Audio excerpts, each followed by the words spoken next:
All right, do we have everybody with here? Sergeant Ingram? Yes, sir. Everybody's present.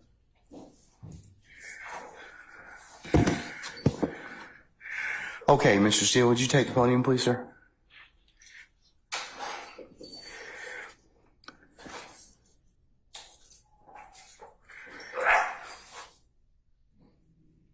All right.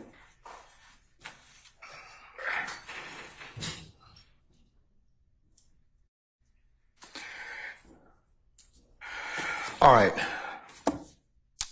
Mr. Steele, before I recessed, I asked you, how did you get this information? And it is not covered by work product. There's only one way you could have gotten it. So I'm going to ask you again.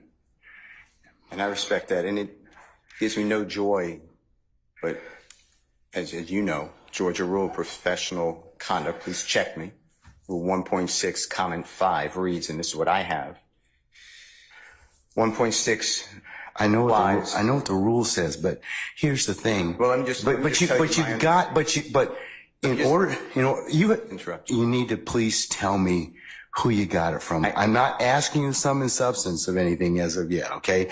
But I need you to tell me how you got the information.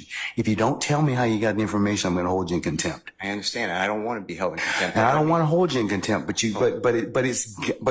this is so sacrosanct to have a conversation in my chambers parroted to you and others.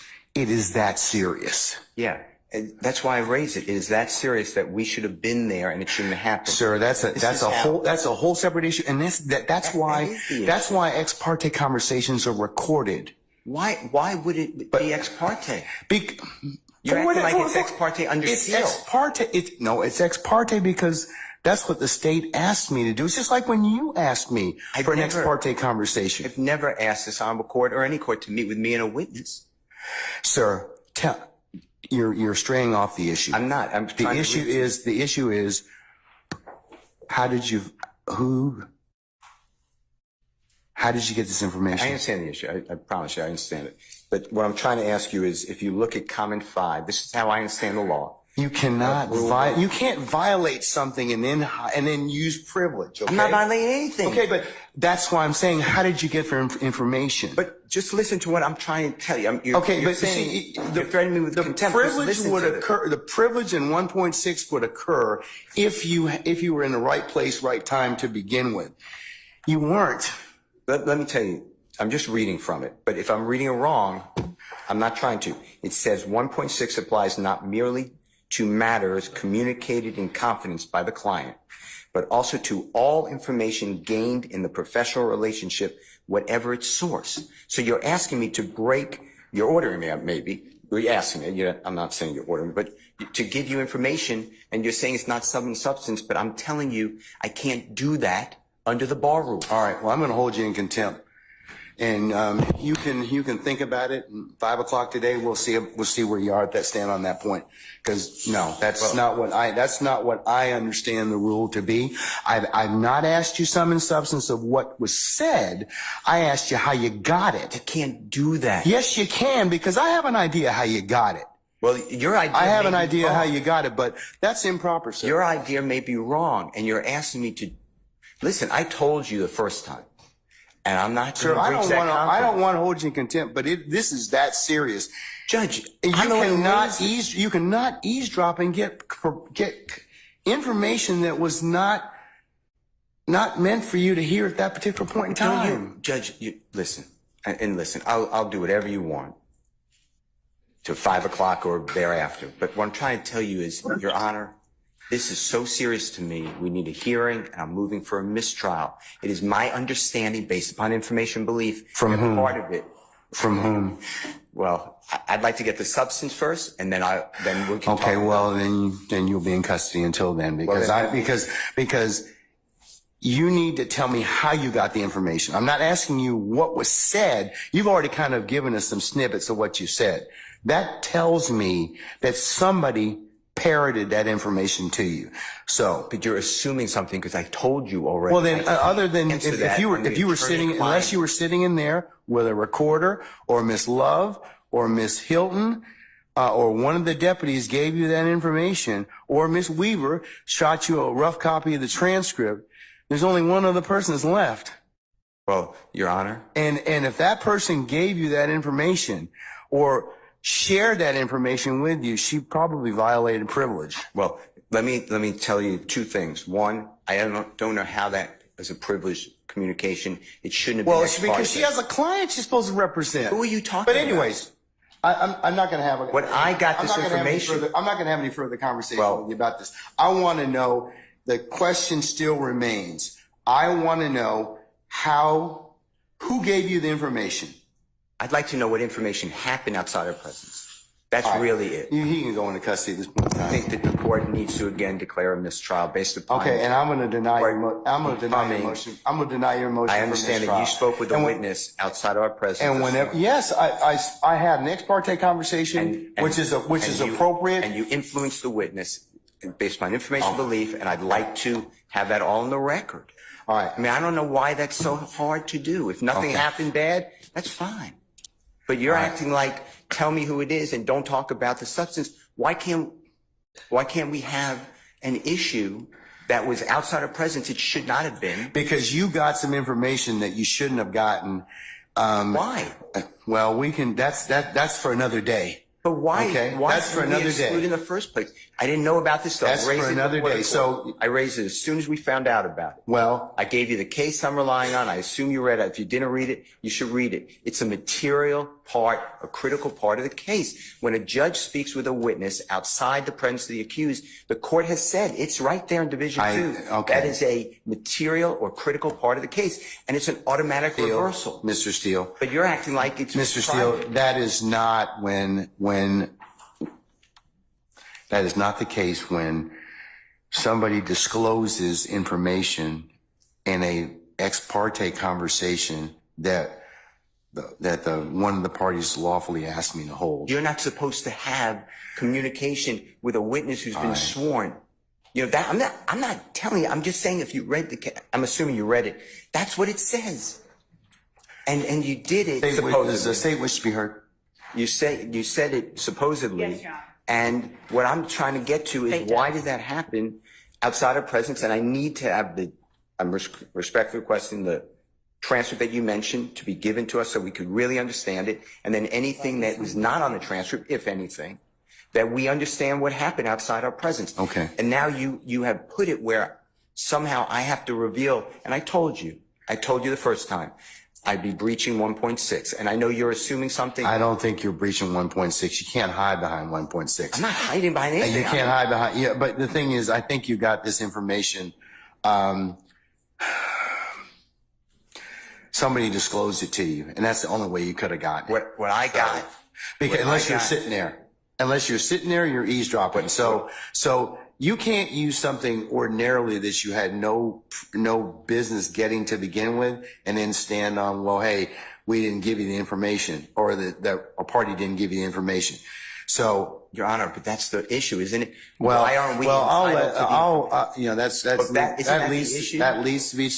leads to be told. But right now, we don't know Mr. Steele. why we were excluded from that. Mr. Steele, and I want that information because Just Mr. stop. Williams' constitutional right on the Georgia Constitution. Just stop at this point in time, because Article 1, because you've already said that.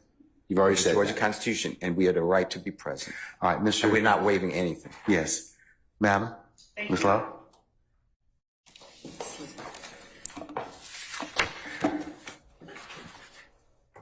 And Your Honor, excuse me. And I know I said this previously. Yes, sir. But we are not accepting any proffer from this law. Okay, excuse me. Okay. All right. Yes, ma'am. Your Honor, I am disturbed by Mr. Steele's representations to the court. The court has inquired. We have no way of knowing what it is or who it was that disclosed information that was contained within ex parte conversation. Not only was there an ex parte communication that we requested as a state to be on record with the court, but there was communication made, I believe, to a person and his lawyer. I don't know that the reason that counsel took the podium was to address that particular issue so much as it was to try and assert an inaccurate, what he calls fact, and put it out there in the open as if it were true. But we certainly have the right to request ex parte communications. That's why we ask that the court reporter be present. This is a matter that the defendants did not have a right to be a part of, as this was a matter regarding a civil contempt that the court imposed upon a person for not obeying the court's directive. The state read the case that Mr. Steele cited. It does not stand for the proposition he asserts that it does. And regarding further legal support for our position, we would provide that to the court, but we are more concerned that information that is disclosed in an ex parte setting gets relayed to the parties who are not privy to that. The whole purpose of the ex parte request was so that that did not happen. And we expressed on the record our concerns and our reasons for concern regarding that. We believe that without more information about how that information got relayed to the defendants, we cannot make the kind of assertion I'd be inclined to make. So before making the next set of assertions, I would need to know how that information was made privy to them, to counsels for the defendant. We did not act inappropriately or outside of the rules of professional responsibility. And if need be, we will reach out to the state bar ourselves and ask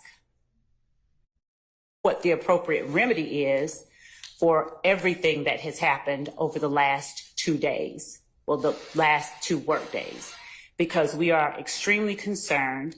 We have observed a number of actions on the parts of a number of people that I am not comfortable stating publicly at this time, but that would appear to call for being addressed in some other way. So as to Mr. Steele's request, I guess it was for a mistrial. I'm not even certain what all that was. I think it was probably more to make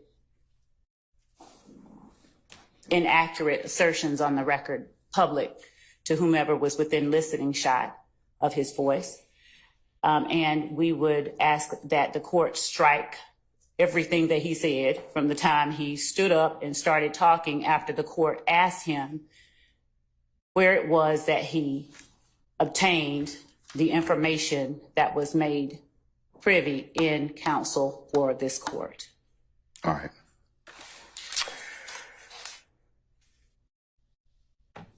And regarding Rule 1.6, Your Honor, we read 1.6 as standing there. 1.6 in no way shields Mr. Steele's answer that the court requested he give.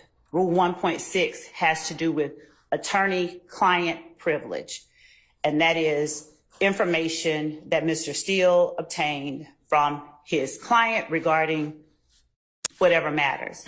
I don't know if the information was leaked to his client from someone who was in chambers or if the information was leaked directly to Mr. Steele. In either event, it is concerning and in no way falls under the protections of Rule 1.6. If the court would allow me a moment. All right.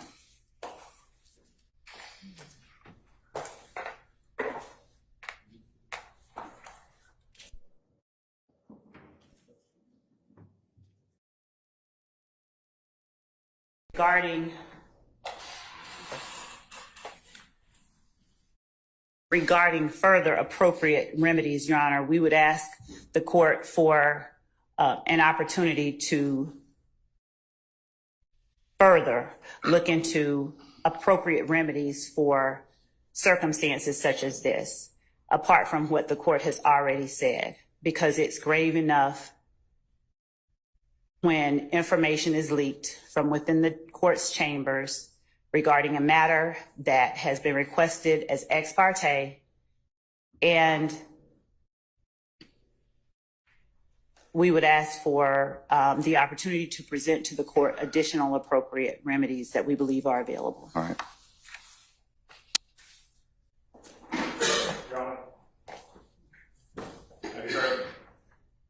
Sure. And Your Honor, also, unless it's Mr. Adams representing Mr. Steele in the capacity as someone who has been held in contempt, Mr. Steele just argued whatever it is that they are trying to argue based on information we believe illegally obtained from the court's chambers. I represent Mr. Williams, and my statements are in regards to my representation of Mr. Williams. All right. He has two attorneys. Okay, yeah, he does, but The court, now having found Mr. Steele in contempt, if the court continues in that position, that leaves Mr. Williams represented, at least at this juncture, by myself. That puts me in a position of making sure the court is aware that I'm in receipt of the same information that Mr. Steele received. I'm of the same opinion that the court has engaged in behavior that I believe compromises and corrupts the continuation of this trial. I do believe that we are entitled to and should receive a copy of the transcript so that a full investigation can be made as to what we believe has occurred here. And so I take the same position as Mr. Steele. I am asking for a mistrial, as he did previously, and I'm telling the court that I do not believe that we can proceed at this point based upon the information that we've received. all right. So, And frankly, I don't believe the state has any say in that. My statements are in regards to my representation of Mr. Williams, and if Mr. Steele is going to be held in contempt, I have exactly the same position. I also do not. well, believe I asked him, so I didn't ask you. Yeah. So, but I'll leave it at that. Okay.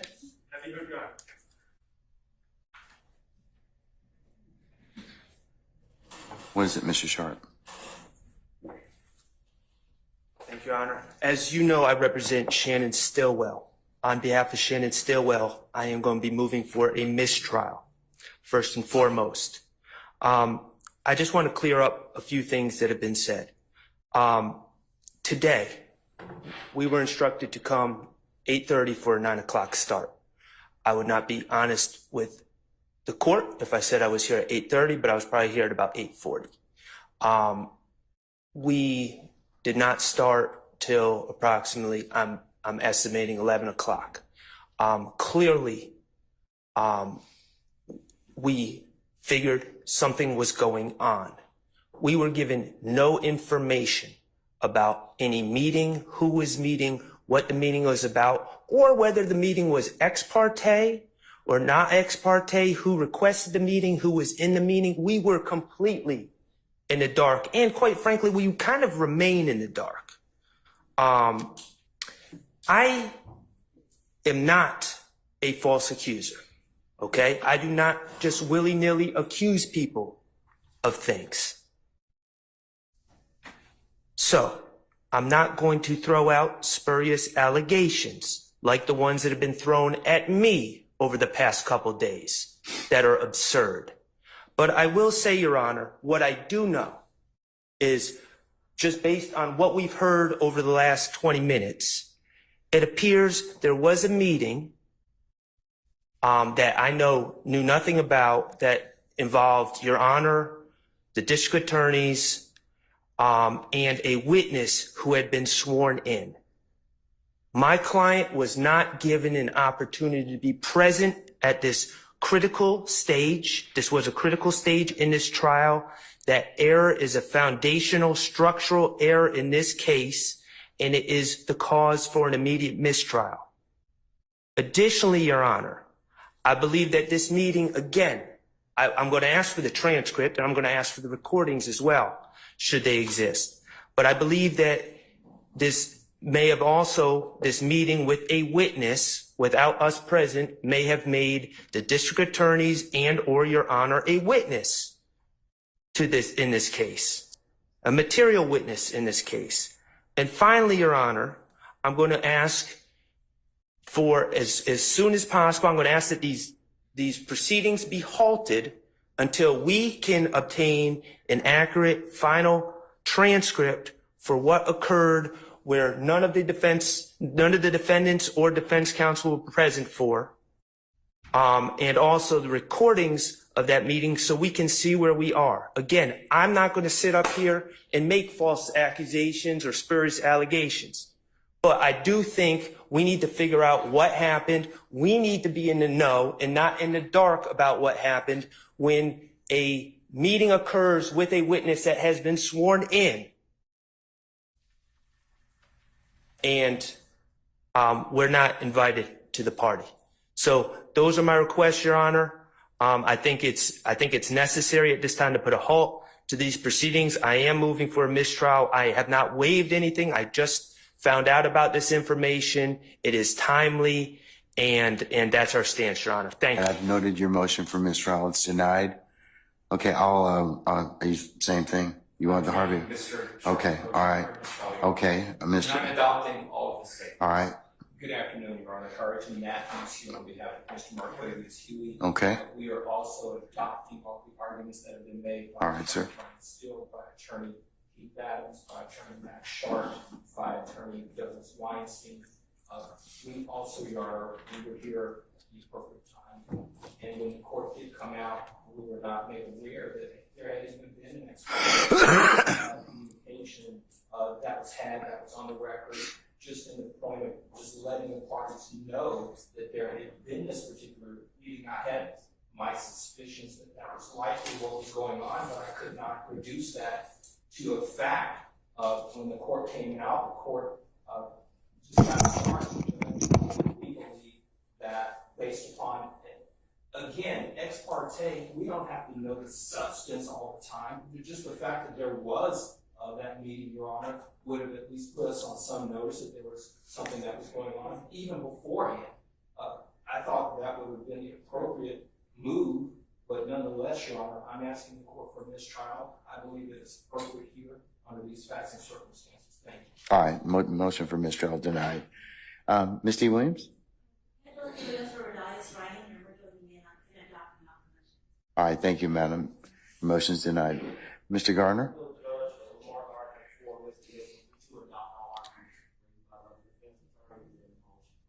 Okay, so noted. All right. Okay, Mr. Steele, last time, who told you? All right, Mr. Steele's in custody, and once he clears the area, we'll go ahead and get started. If by that point we'll get started and resume the trial, Your Honor. Yeah, we're going to continue. I'm not caught nothing. I'm not going to participate in the trial without the Steele and without You don't have that luxury at this point in time, sir. You don't. You don't. without the court addressing. You don't have that luxury. You don't have that luxury at this point in time. You don't. Without the court addressing the issue that we believe is germane. Sir, you all are really getting yourselves cross purposes at this point in time. I don't believe so. Sir, I'm telling you, you are at this point in time. You made some things out of nothing. I think that you're on very precarious ground at this point in time. So I'm telling you at this point in time, he's in custody. We're going to go ahead and start. You can represent Mr. Williams. That's okay. That's fine. I'll take up the other stuff as needed, but I'm not going to take it up right now. Respectfully, I will not. Say again? Respectfully, I will not. I cannot. Sir, You have, well, you're gonna have to do the best you can at this point in time, because you don't get to extort the court. That's what you're attempting to do at this point in time. Sir, yes, you are. What you're trying to do is, I'm not going forward if I don't get this. You know, it doesn't work that way, Mr. Adams. And I'm telling you at this point in time, I would just kind of govern yourself accordingly. Sir, I'm telling you, as the court, under these particular circumstances, everything will come out as it should. I don't think, sir, I don't have enough information at this point in time to address it. I don't.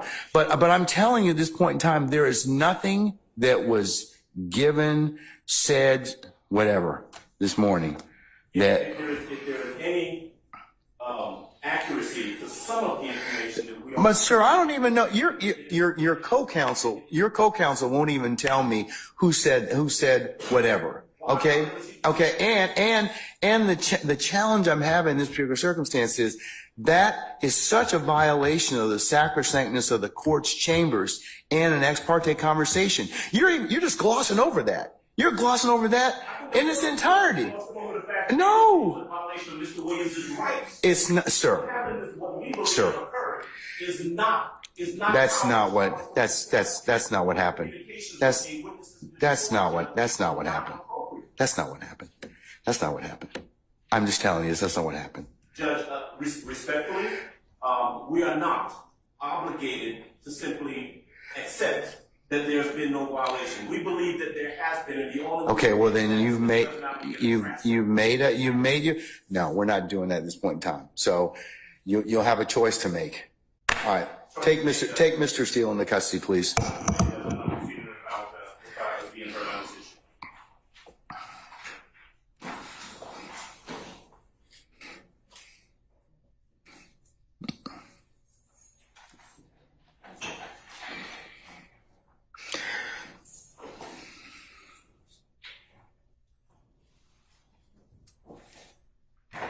Your Honor, would the court afford me one moment to confer with counsel regarding the appropriate remedy in this type of situation? Okay, all right.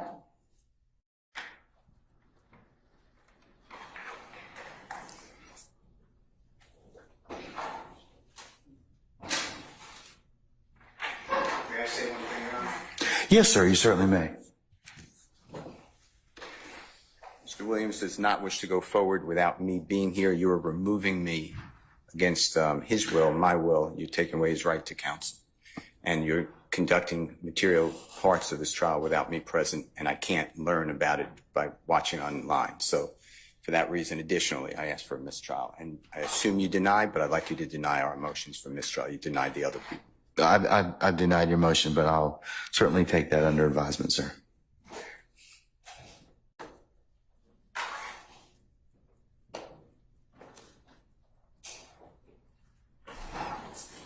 We're going to be in recess for the next 5 minutes.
Mr. Adams in the hallway over there?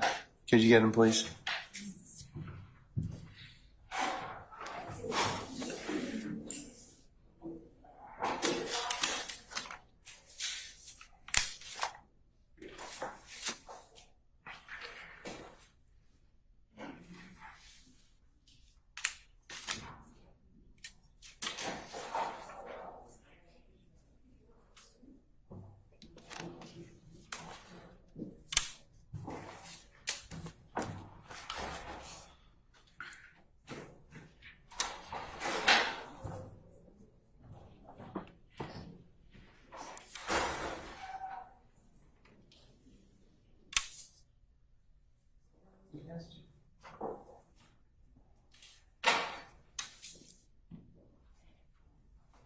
He's refusing to come in. Is he refusing to come in?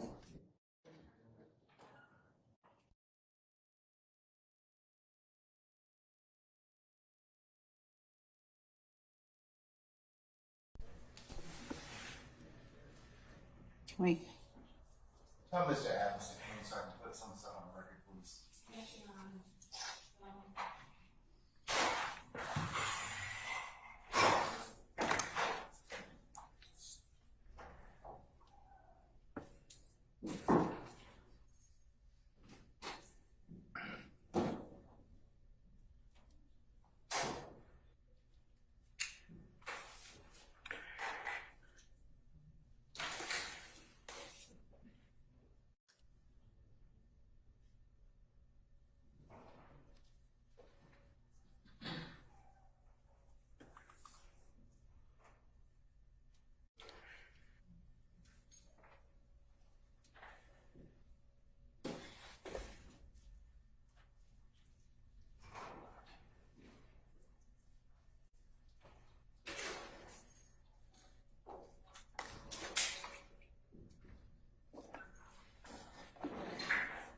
Mr. Adams is present.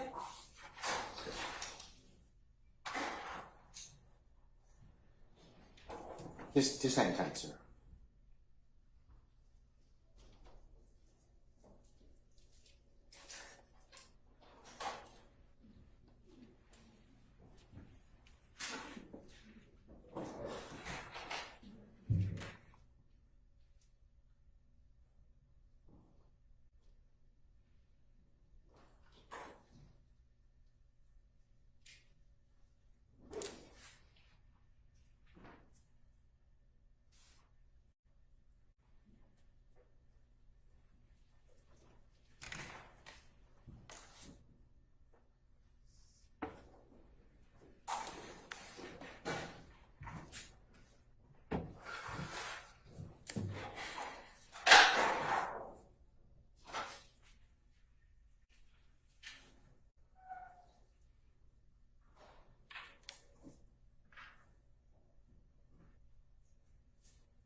All right, Mr. Adams, let me address your first refusal to go forward.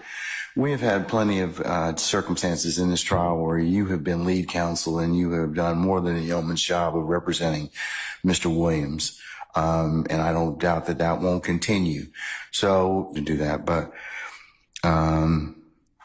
Mr. Steele put himself in this particular position in terms of all these. I'm not asking him for any other, or you for any other information that might be privilege or any other conversations, but I need to know who told you, because that then drives other things the court needs to probably do. So he's the reason as to why we're here in this particular circumstance. So if you or he or want to disclose to me who told you that, I'll be more than happy to reconsider. I know Mrs. Steele will not.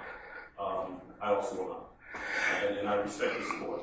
I respect that the court has to do whatever it is appropriate, but I would ask that the court also respect my representation of Mr. Williams and standing for him when we believe that there's been a violation that affects his right to a fair trial, and we believe that is the position that we're in. And I would respectfully decline the court's order for me to continue forward. Your Honor, may I? Sure. Address the court. Thank you. Your Honor, there are two things at issue here, and one of them, Your Honor, is that. Can I ask of the court how it is that the state has any position in this particular conversation between the court and myself? Before we recessed, Ms. Love said that she was going to research this ethical issue because it is an ethical one. So just much like you could add to it, I'm asking the state if they wish to add to that as well, sir. Okay? Thank you, Your Honor. Your Honor, we believe that there are two matters at issue here. One, obviously, is Mr. Williams' right to counsel of his choice during the trial of the case. We believe that the court has the discretion to fashion any remedy, any punitive remedy for contempt that it chooses. We would ask that the court fashion a punishment for the contempt that affords Mr. Williams the right during these proceedings while court is in session to both counsel for both of his counsels. For Mr. Steele to be present in the courtroom, he can still be held in contempt. But for Mr. Williams to have representation of both Mr. Steele and Mr. Adams while court is in session, and that the court's remedy does not affect his ability to have his counsel of choice represent him during this trial. We believe that it will need that so far this issue alone has needlessly delayed the trial of the case, and we believe that it may be in someone's best interest and in others not in their best interest for that delay to continue. So we would ask that the court, notwithstanding the finding of contempt, allow both Mr. Williams, Mr. Steele, and Mr. Adams to be present while these proceedings are going on and while court is in session. I think that would be appropriate under the circumstances. And Mr. Steele, certainly I can inquire about before the end of the day if he wishes to disclose that information that I've asked him, then he certainly purges himself of that contempt. So yes, that's fine. We'll go ahead and do that. And the second thing that I wanted to put on the record is that there was no substantive communication with any witness in this case outside the presence of any counsel for the defendants or any defendants in this courtroom. The matter, Your Honor, if I may finish, the matter that the state requested an ex parte audience with the court regarding was a matter to which no one to my right was a party. It was a civil contempt matter, and the parties towards that civil contempt, the state, which moved the court to compel someone to do a thing, the court compelled, and the state said, Your Honor, we're asking if the court, if they don't comply, that the court hold that person in contempt. That was a civil contempt matter. Nothing substantive was discussed. Everything was recorded, and the representations made, at least by persons who were present to the state, is that when questioned or queried about it, is that that person was told or asked whether things occurred, and that person relayed that no substantive communication took place during that meeting. So that is the second matter. And first and foremost, we just ask that the court again allow both counsels for Mr. Williams to be present when court is in session so that we don't delay these proceedings further. All right. That's fair enough. Thank you. Okay. Your Honor, Mr. Sharp? the ability for the state to paint themselves as the victim constantly in these matters is unbelievable. We are the aggrieved party. Sir, we can't hear you. My client, Shannon Stillwell, and these other young men sitting here as defendants are the aggrieved parties. We were not present. I would like to reiterate. But here's the problem. Here's the Your Honor, can I just Mr. Sharp. Here's the challenge. You got the information in a way that was not lawful to begin with. Sir, that doesn't alleviate the information or make it less valid or invalid. So, because we record these conversations so that they can be reviewed later. We didn't have any conversations that were not recorded. And if you heard of other conversations that were made, I don't know how you would have gotten them otherwise, because somebody had to tell you. Okay, well, all that's great. And like I said, if and when the case gets reviewed, an appellate court will make those decisions. But at this point, my client is the aggrieved party. He was not present. If that violated his Sixth Amendment right to be present. okay, and that's your argument, sir. That's your argument. That's your argument. One other thing, Your Honor. That's your argument. All I'm asking for is some sunlight to come over these proceedings. Sir, this is not an open meeting. This is not a sunlight situation. Release the transcript and then we can see, because we do not accept Ms. Love's representation. Okay, you don't accept the court's representation? I'm telling you. Like the transcript. I'm telling you at this point in time, when the case is reviewed on appeal, if I am wrong, then certainly the appellate court can tell me, and certainly there are other bodies in Georgia that certainly my conduct can be reviewed by. But at this point, I'm telling you that's the sum and substance of it. We are trying this case right now to win this case. We are not playing for an appeal. We would like a fair shot at this case right now. We would like the transcripts. We all know that the appellate process in this case is probably going to take decades. Okay. Well, So at this point, I'm, like I said, I need to have a little bit more information in order for me to kind of make some other decisions in this case. Not saying that you may or may not get that information, but at this point, there was nothing that was improper about in the ex parte conversations. The court's more concerned about is the disclosure. So, and I understand the court's concern, but as the counsel for Mr. Stillwell, my concern is the meeting that he was not allowed to be present for. okay, all right. Thank you, sir. Are you going to repeat the same thing again? Oh, let's try not to, because the Harvey rule's in effect. I understand everyone's opinion at this point in time. And Judge, the only thing I want to say, and to not be repetitive, but on Friday, Your Honor, this particular witness came in, he pled the fifth, his lawyer was present, his lawyer stated to Your Honor that he had spoken to his witness, his client, and he stated that the witness indicated that on Monday, he will also be saying that he will plead the fifth. And then, Your Honor, there was a 2-3 hour span this morning, and then he comes on and he says, I'm going to testify. That's why I believe on behalf of Mr. Huey that the transcript is important. Okay. Thank you, sir. All right. Let's get Mr. Steele out, please. You can tell him to put his tie back on.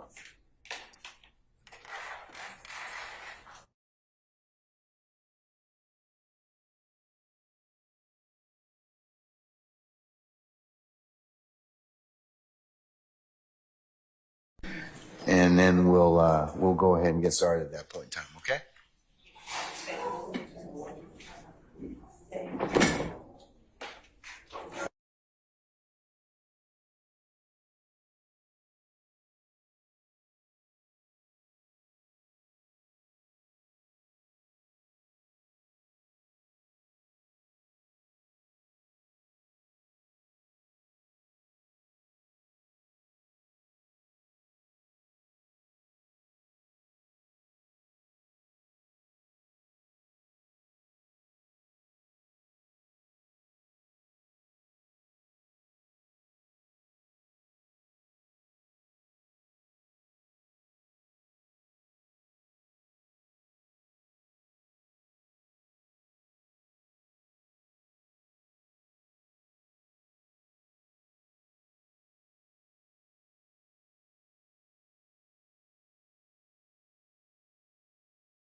All right, Mr. Steele,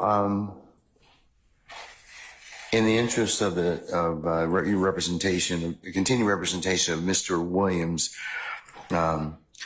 is been brought to court suggestion that you be here until when we've in all open sessions of court and until we finish for the day. So I'm still going to hold you in contempt. You can purge that contempt by just telling me who it is that told you this information. That's all I need to know. But at the end of today, I'll ask you that question again today. We did not take up any business in your absence, other than Mr. Adams eloquently saying that he was not going to go forward without having you present with him. So, and him not wanting to divulge who the information came from either. So, with that, sir, we're going to go ahead and continue. All right. Ask a question. Yes, sir. Did the court order the transcript that we can see it and have a hearing and call witnesses? No, I'm not gonna order the transcript as of yet, because if the case should be reviewed, the appellate court will have that particular ability to do that.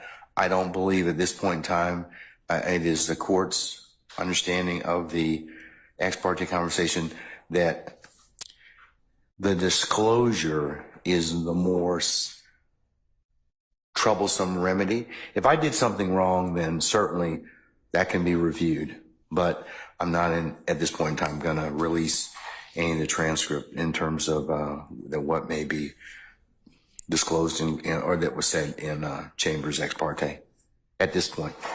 Well, I was told based upon information belief that it would affect his witnesses' testimony in front of the jury, because I was told based upon information belief that depending upon how the day goes, he may go home or not, depending upon his testimony. I'd like to know what that's about. I don't know, Mr. Steele. I don't know. I mean, that's why I would like to know who it is that told you or disclosed this information from Chambers, because I don't know if this person even had, if that conversation was even had within my presence or hearing. I don't. So I would like to have a hearing with the court as a witness, with the DAs as a witness, with the deputies as a witness, with Mr. Copeland as a witness, with his counsel as a witness, court reporter, transcript. And Judge, I'm not trying to be harmful. Mr. Steele, I think that you're running a very thin professional responsibility line. I don't think you have cover at this point in time. I think you're blowing your coverage at this point, because I do think that somebody told you some things that violate privilege. What privilege?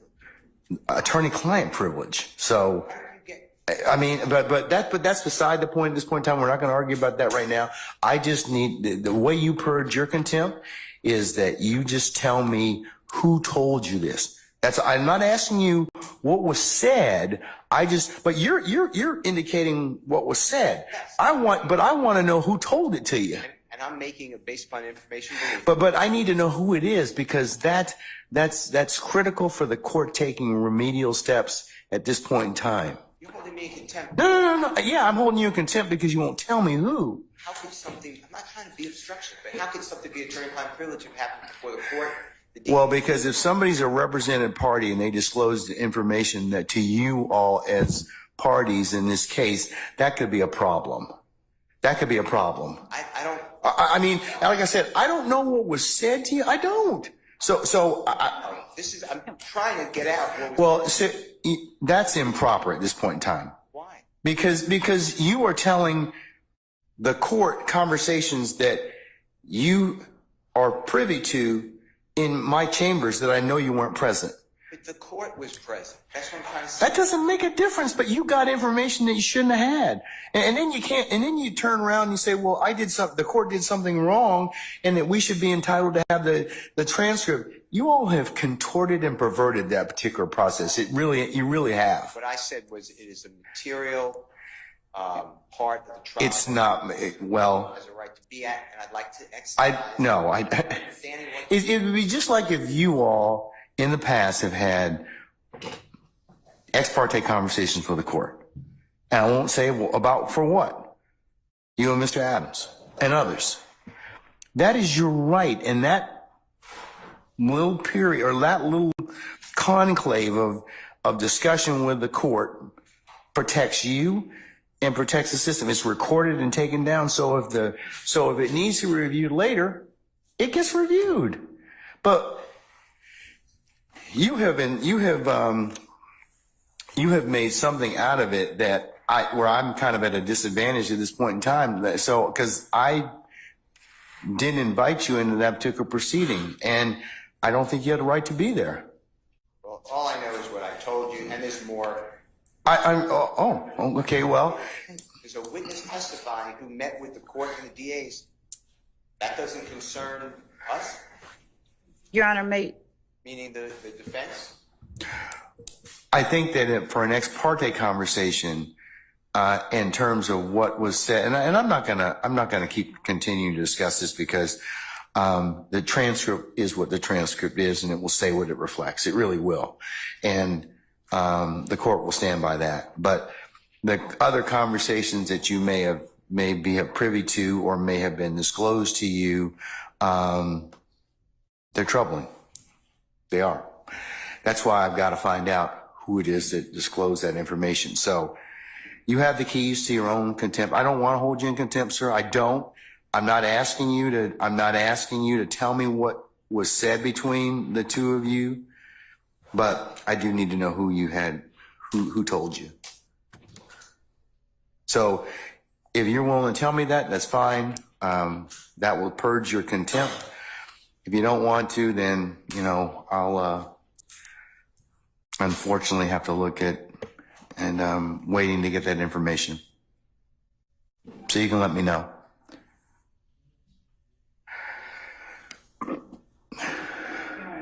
Did the court put this in an order? In terms of what, sir? I suppose contempt. It's criminal contempt. It's sua sponte criminal contempt, sir. You don't get to appeal from this.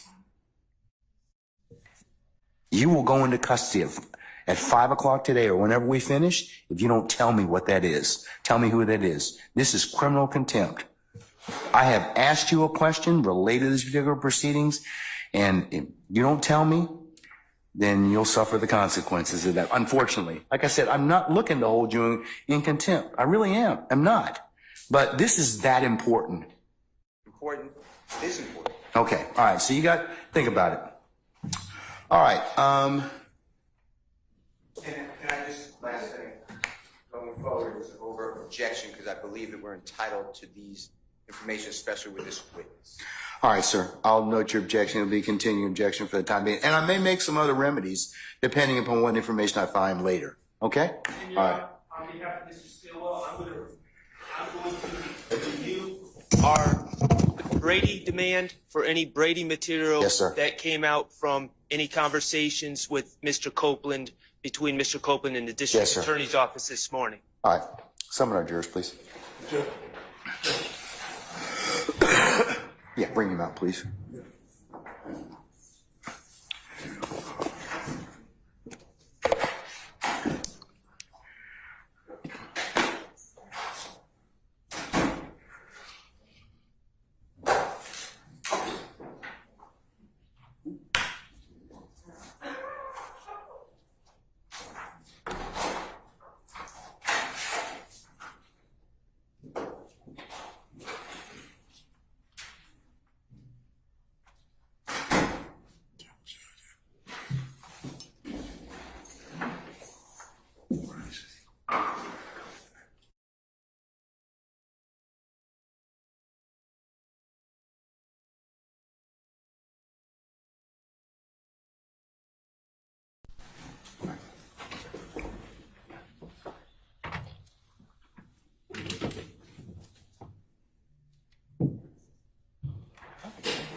That's fine. Summon our jurors, please.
President Council. All right, thank you, sir. And ladies and gentlemen, please be seated. All right, Ms. Hilton, go ahead, madam.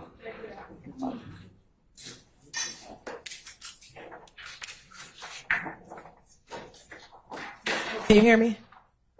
Can you hear me? Okay. When we left after court, I'm going to approach you with some items. Your Honor, may I approach the witness? You may have shown those to counsels already. Yes, this is what they saw right before we took lunch. Mr. Copeland, I'm going to show you what's been marked as State's Exhibit 350Y, 351Y, 342 Yankee, and 356 Yankee. Can you take a moment and look at those pictures?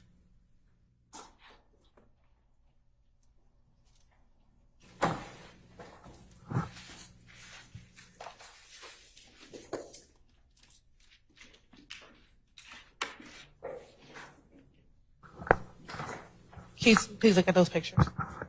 Do I have to look at them? Yes.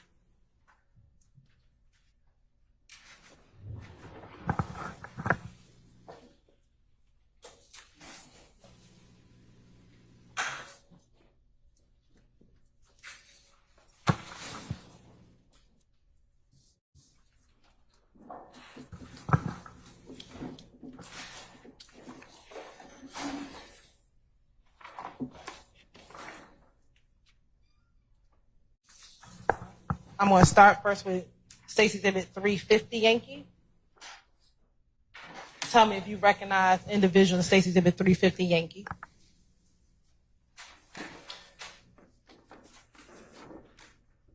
I recognize myself. Okay. Do you recognize anybody else in 350 Yankee? Myself.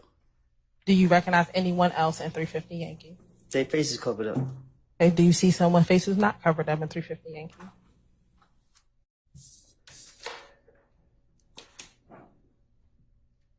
Yeah. Okay. Do you recognize who that person is?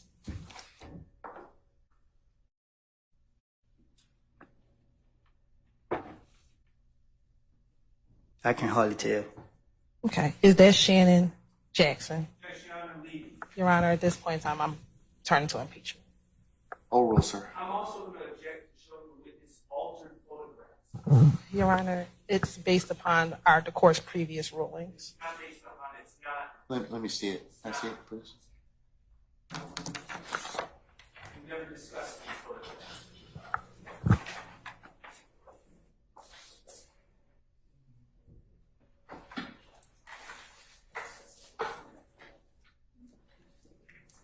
Chris, do we have 350?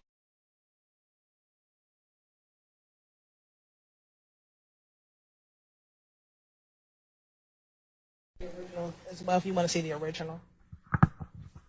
Has 350 been admitted already? Okay, all right. Oh, you just so you're just showing him at this point in time it's not been admitted, Ms. Hilton? It has not been admitted. Okay, all right. You have any further objections, sir? What's your objection to? Non-altered photographs. No, that's not an objection. What's the basis for your objection, sir? Do you have an objection as to the photo itself? Huh? It's not as evidence. It's improper to show that photograph of the witness. Your Honor, I'm not sure what Mr. Shard is calling altered. The only thing that has changed is based upon previous objections. Oh, y'all want to come up?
Excuse me.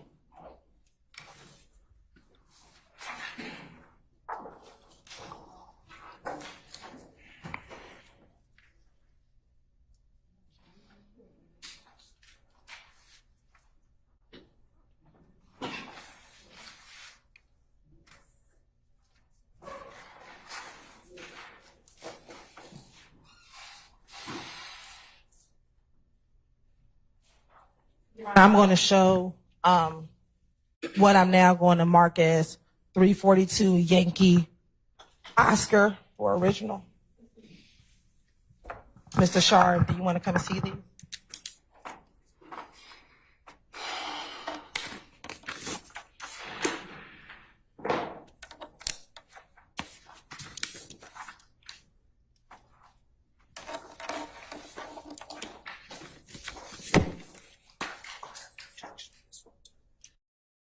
What is your objection?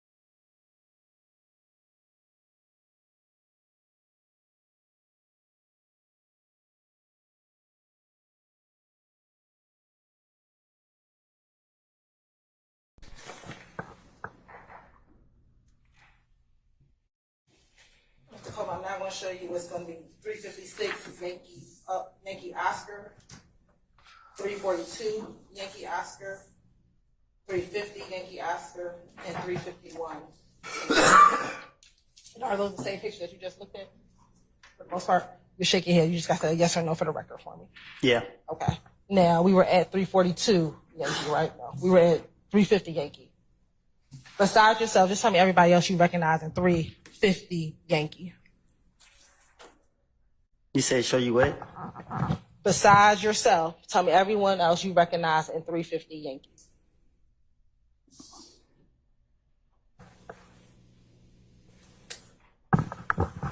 But you might name the people that's in the photo? Yes, sir. Me, Shannon, DB. Do you know the fourth person? I can't really tell their face. Okay. Does that appear to be a fair, accurate depiction? So does that look like you, Shannon, and DB back in 2014? 2013, excuse me. Objection to the timing. I'll sustain the objection. You can rephrase, man. Does that have a date on when this picture was posted to Instagram on there? What you mean? Does it have a date down here? Can you see that? I can't see that. Okay. But does that look like the three of you, DB and Shannon? Does it look like y'all? I just said yeah. Okay. Your Honor, this time the state would like to tender Stacey Exhibit 350 Yankee into evidence. 350 Yankee Oscar into evidence. Any objections to states 350 Yankee Oscar? Hearing none, it's admitted, maybe published as you see fit. Thank you. Now looking at 351 Yankee Oscar, do you recognize anybody in 351 Yankee Oscar?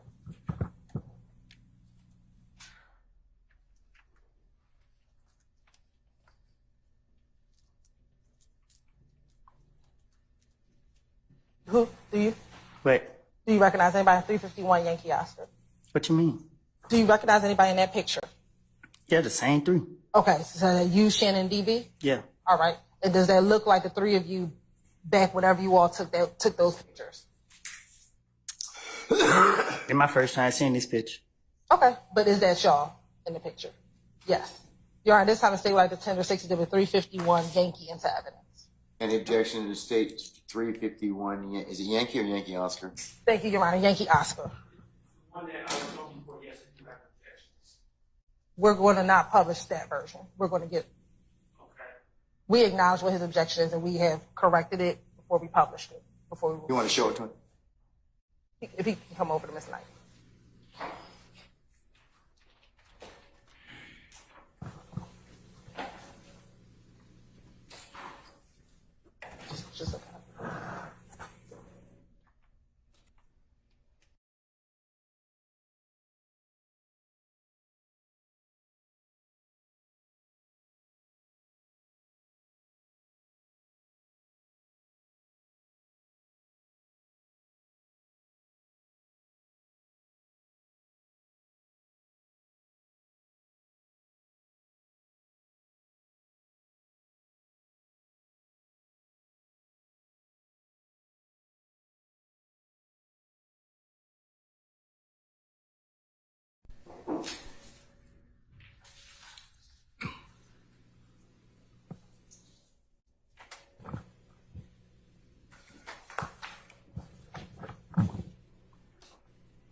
United States moves to tender States Exhibit 351 Yankee Oscar attack. Any further objection to States 351 Yankee Oscar? No, Your Honor. All right, it's admitted and may be published as you see fit. Next, Mr. Copeland, I want you to look at States Exhibit 342 Yankee Oscar. Tell me if you recognize anybody in States Exhibit 342 Yankee Oscar. But this one? Yes, sir.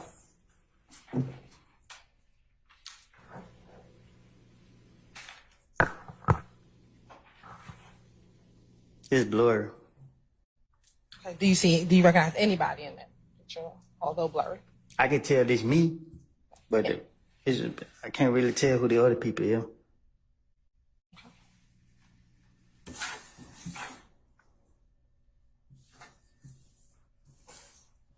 When you say it's blurry, can you see anybody else on there, or you can't recognize no one?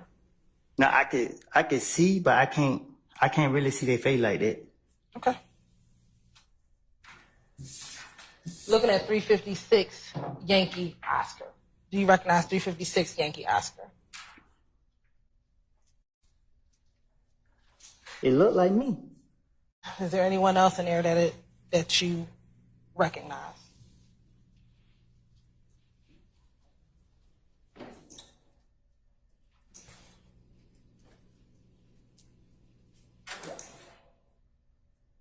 It's most definitely me. I can't really tell who they is with me though. Is that Shannon Jackson? Or Shannon Stillwell? Nah, they dude got a mustache.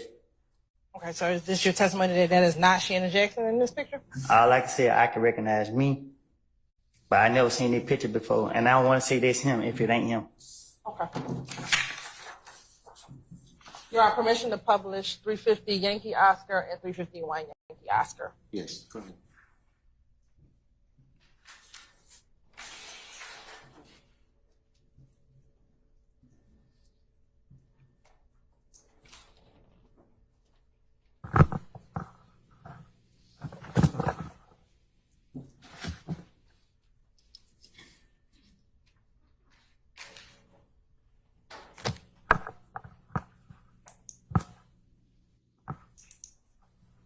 Now, first looking at 350 Yankee, are you able to tell us which one described by clothing? Where are you? What you mean? Which one of these individuals did you? Which one on what? Which point to you in that picture? Head on. Okay, there's 3 people with hats on. Which person are you with the hat on? With the writing on my Now, shirt. first looking at what does the writing say? Yankee. Are you able to tell us which one describes DRC, clothing? YRC. Where are you? What does DRC mean? What you mean? Which one of these individuals did you? What does it stand for? Something? Which one on what? Which one? You asked me what it Point to means. you in that DRC. picture. Okay, does DRC stand for something? Not to my knowledge.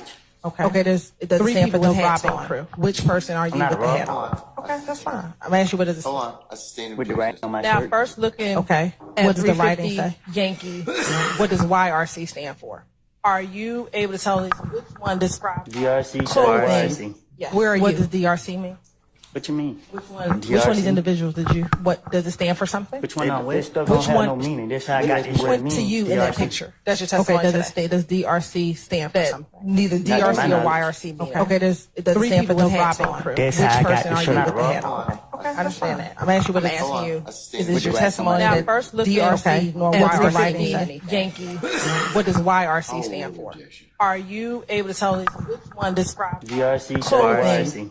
Where are you at your DRC? That doesn't mean anything. What you mean? I said this how I got the Which DRC. one of these individuals So did the you- shirt didn't what have no does it meaning stand to for it. something? Which one on what? This stuff don't Which have one? no meaning. Who else That's do you how I got recognize? this word Point meaning. to you in that DRC. picture. That's your testimony. Okay, does DRC stand for something? Neither DRC or YRC mean. Okay, there's 3 people with robbing crew. That's Which how I I got the saw shirt. and the jury did not see. So I can ask you. I'm asking you what I'm asking you. I Is sustained this with your the testimony that first look DRC nor YRC died. Yankee? And I'm sorry, what does YRC stand for? Can you tell me who he is in the picture? Are you able to tell us which one describes DRC, clothing? YRC. Wearing What yet to does DRC, that what mean? is he wearing in the I picture? said this how I got the Which shirt. one of these individuals? So the shirt didn't what, have no does it meaning stand to for it. something? Which one I'm with? Which one? Who else do you recognize in that picture? To you in that picture? That's your testimony. The one in the green hat, or the one in the purple, or the one in DRC or YRC? Okay, there's three people in Robin crew. That's Which how is the one I in the got green? it. Okay, so these ones that behind DRC nor YRC. Stand behind me. What is YRC? And then you said you recognize Shannon in this picture. Where's Shannon? Wearing yet to DRC, what is he wearing? I said this how I got the Which one of these shirt. individuals? So the shirt didn't have no Does it meaning stand for to something? it. Which one I'm with? Which one? Who else do you recognize in that picture? Are you able to see on there that is he the one in the green or the one in the purple or the one in DRC or YRC? Okay, there's three people in Robin crew. That's Which how is the one in the green picture? Will you tell me about how last year? Okay, so these are the one that behind DRC or YRC. Stand behind me. I'm sorry, this is YRC. And fair to say that everyone's Shannon in the last 3 to 5 years. Shannon. So it was in the last 3 to 5 years. What is he wearing? Okay, so it's fair to say it was before that. I said this how I got the Which one of these shirt. individuals? So the I just need you to answer for the record. I've been in jail for the last 3 to 5 years. Okay. So it was before that. This is yes or no. I don't even know which one to say yes or no to. Okay. If I say yes, I'm saying yes to it. The picture was before. The picture was before 3 to 4 years ago. The picture when I was younger. Okay. Next, can we please publish State's Exhibit 351 Yankee Oscar?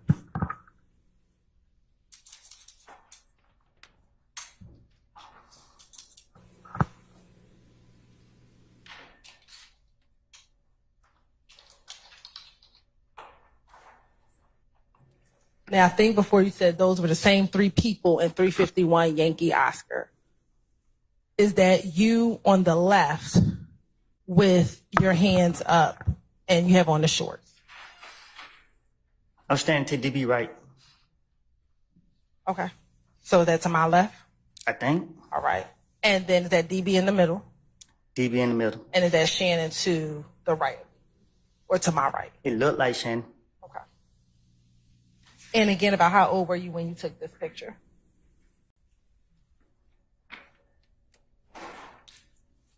I don't know. But it's fair to say that you were younger than you are today. Say that again. It's fair to say you were younger than you are today. Yeah. Okay. Do you think it was around the same time you took the other picture that we just looked at?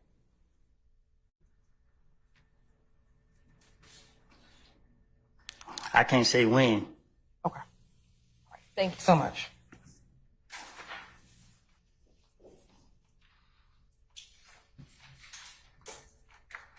Now, we spoke about your relationship with Shannon. As your friendship developed, did you all share personal information with each other? What you consider personal information? Did you talk to him about your secrets? Did you confide in him about life, things that had happened? Now, my seat go to the grave with me. Okay. Were you someone, did you consider him like a brother to you? Still do. You still do.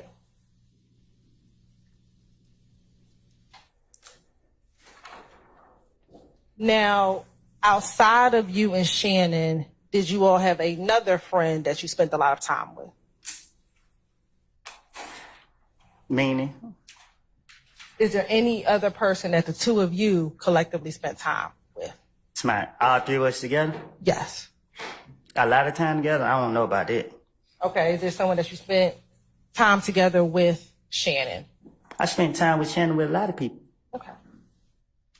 Let me ask you this. You just said that Shannon, you still consider him like a brother to you. Is your relationship the same today as it was, say, back in those pictures? Say that again. Is your relationship the same with Shannon today as it was back when we were looking at those pictures? No. How has your relationship changed? It's better. It's better now? Why do you say it's better? What you mean? You saying it's better? I barely knew him.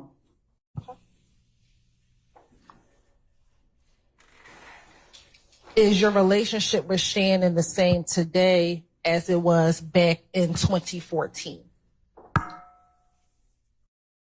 I can recall 2014. I've been in jail so much.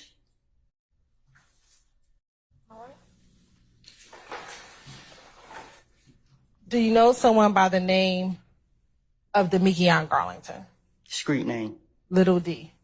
for sure. How do you know Little D? I didn't birth him. I'm sorry, say that again. I almost birthed him. You almost birthed him? Yeah. Tell the jury, what do you mean by that? I mean, he my son. Okay. And let me ask you this. Do you know another person who's referenced as Little D? What you mean? Do you know someone who's called Little D from Cleveland? Oh, I heard of him. You heard of him. Okay, we'll talk about him in a moment. Now, the Little D that you said is like your son, is that what you said? How did you all first meet? What you mean? How did y'all meet? You say he like your son. I don't know how we meet. You don't know how y'all met? No, I don't recall how me and him first meet. Okay. How long have you known him? And if you're 32 now, just I knew him a long time. I knew him longer than Shannon. Okay. Did y'all grow up in the same neighborhood? Probably, but we never hung. How old do you think you were when you started hanging with Lil D? I don't know. If we're in 2024 now, did you start hanging with him when you were elementary school, middle school, or high school age? I don't remember. Don't remember. I know when DB died, this when I took him in. Do you remember what year DB died? I don't remember when DB died. Do you know what section of the city Demikion is from? No, I do not. Did you all ever attend school together?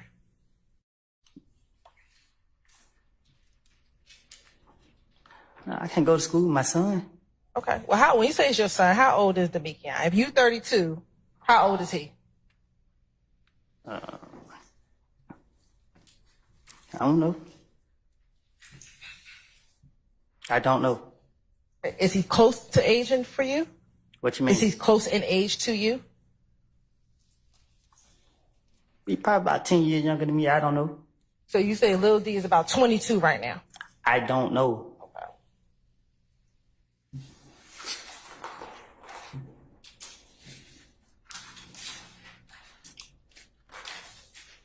You say he's like your son. How often would you spend time with Little D? What you mean? How often did you see Little D? Back in, say, 2014, 2015? I used to see him around. Okay. How often? I can't say. You can't say? All right. Did you speak with him over the phone?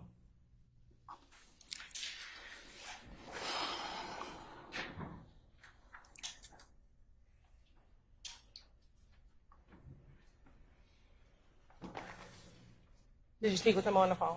Speak who over the phone? Little D. When? At any time? Yeah. Since you've known him. How often would you speak with him on the phone? Whenever I felt like it. Okay. So was that every day? Was that once a week? Whenever I felt like it. Okay. So was that every day? Was that once a week? Whole time. And I understand until you answer the question, I'm going to have to ask you again.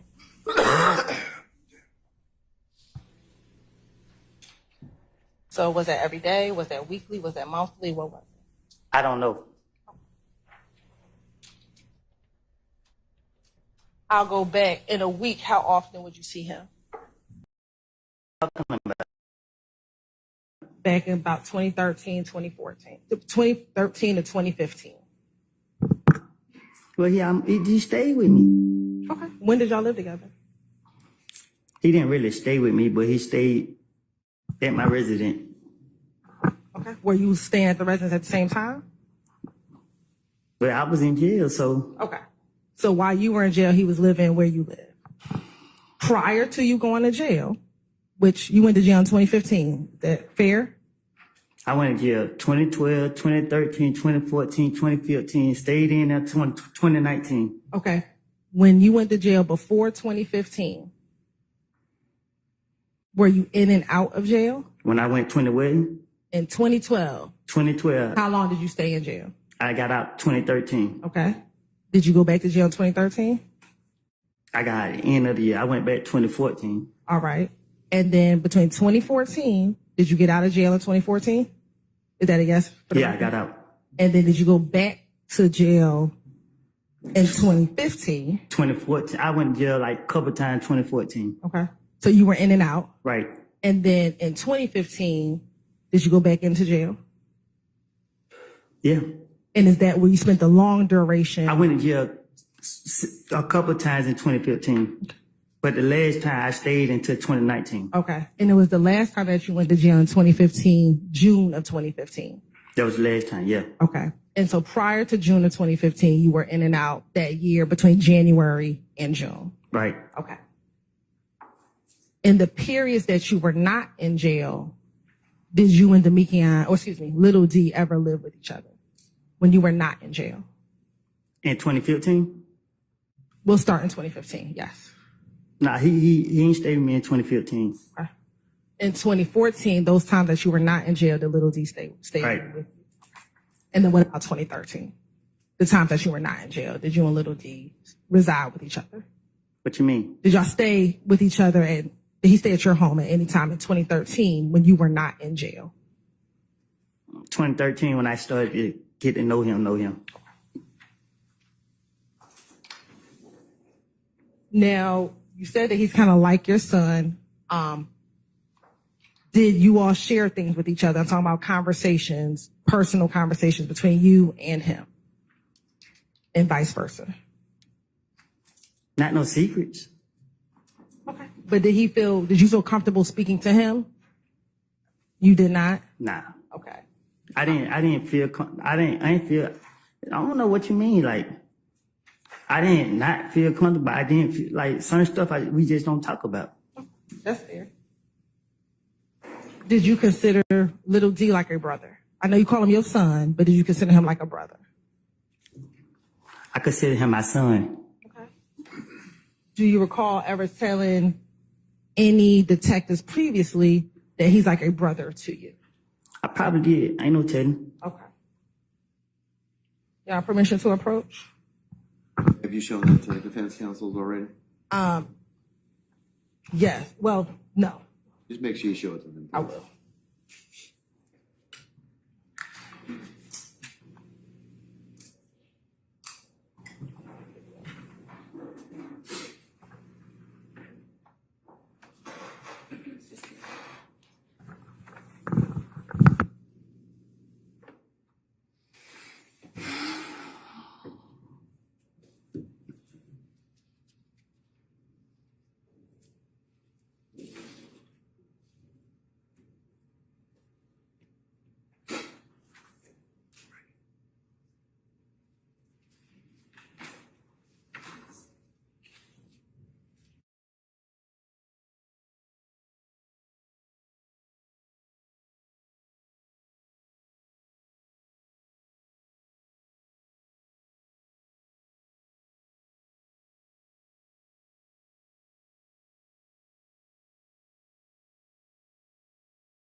Permission to approach, Your Honor? You may, madam.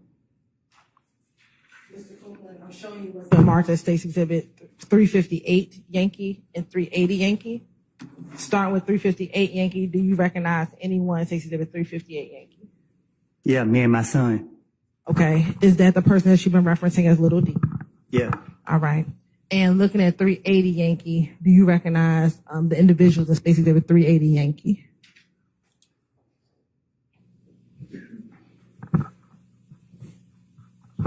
You said what now?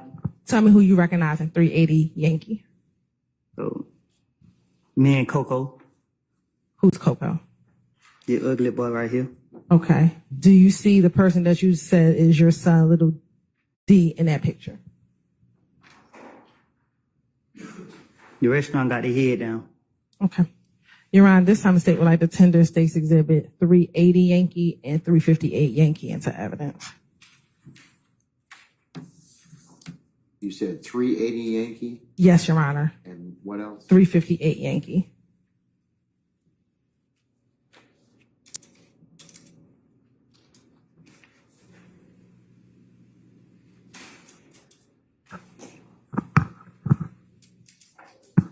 Any objection to 380 Yankee or 358 Yankee? Yes, Your Honor. Lateral foundation, 380, as well as hearsay included on 380. What about 358? No objection. All right, 358 is admitted. Let me see 380, please. And I can lay a little bit more foundation for 380 Yankees. All right. As far as the hearsay. Okay, then go ahead.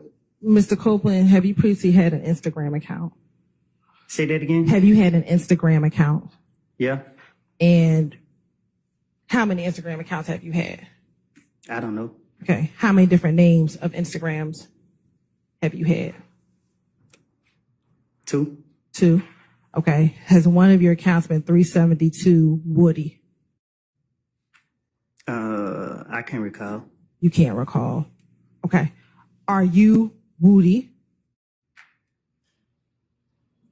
That's what they call you, right? For sure. All right. And do you know any other Woody who hangs with you? Is there anybody else in your friend group that they call Woody? Yeah. Oh, how many other Woodies are there? J. Me and the other one. Okay. What's the other one's real name? He died too. I don't know his real name. I think it's I know his last name Bridges. Looking at that picture, is the other Woody in that picture? I can't tell because the other guys got their head down. Okay, well, just look and see if you see someone who looked like the other Woody, even with their heads down.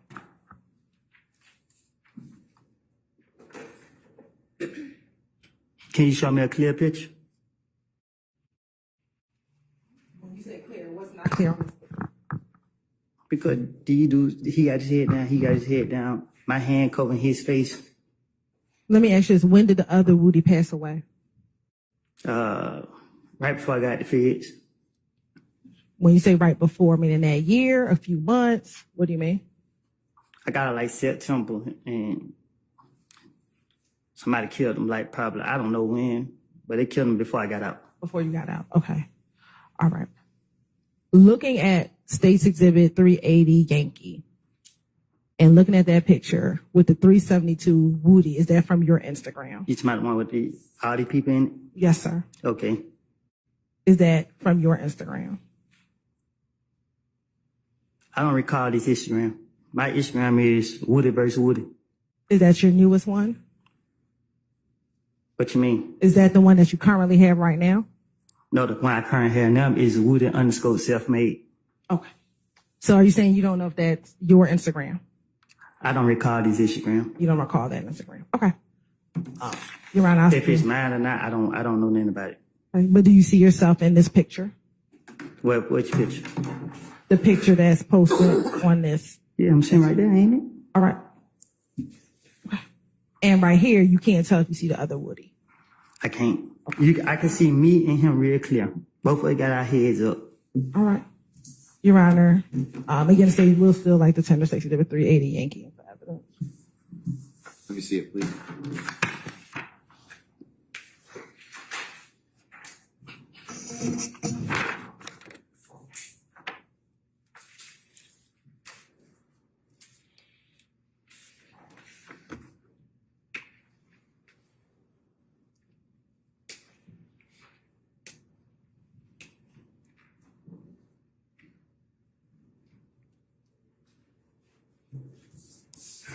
All right, any further objection to 3D Yankee, sir? I don't actually, I'm going to withdraw my objection to that foundation. I do maintain my objection as hearsay. The foundation has not been made to establish the declarant, and also, regardless of who the declarant is, it's out of court statement that would be hearsay that doesn't fall under these.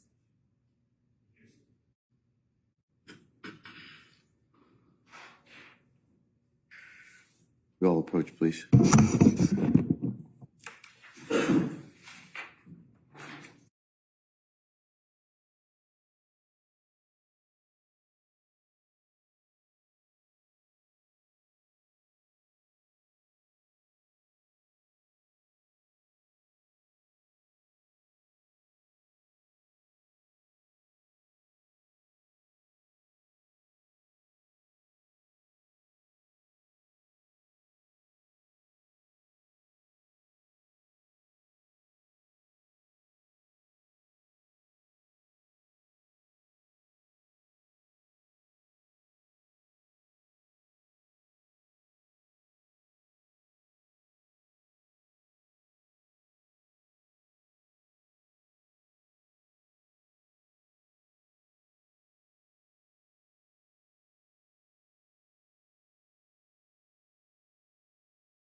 Published once it's submitted with the court's ruling.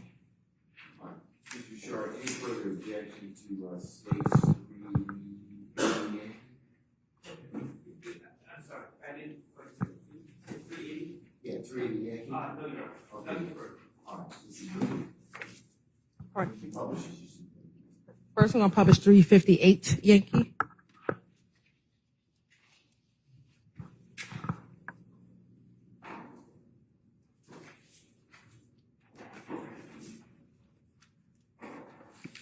And looking at 358 Yankee, can you tell the jury, tell the jury which of the two of you is little D or who you call your son? Which one? The person to the left of you, right of you?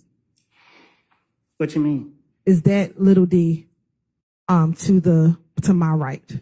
This little D in the picture with me. Okay. And do you know about how long ago you took this picture? No, I don't. And we keep saying little D or your son. Do you know his given name? His real name? No. Do you know his real first name? You said Demikian Garlington. Okay. And is that the person that you know is little D? This little D right here in the picture with me. And is that Demikian Garlington? This little D right here. Is that Demikian Garlington? If this was his name, then yes. Okay. Now showing you 380 Yankee. Can you zoom in to the picture?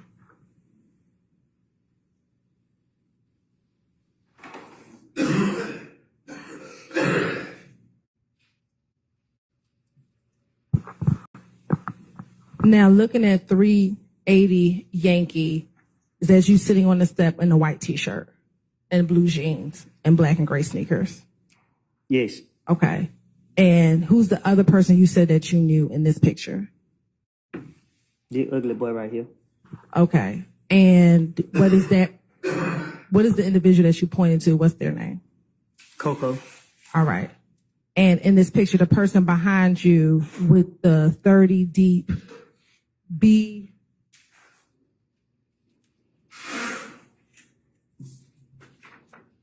I think it's BITXH shirt on. Do you know who that is?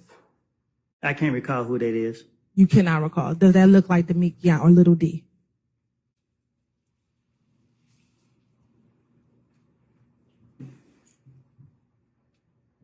Does that look like Little D?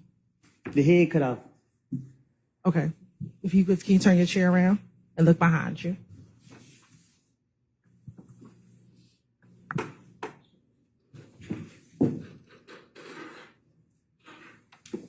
What about it? Does that look like Little D?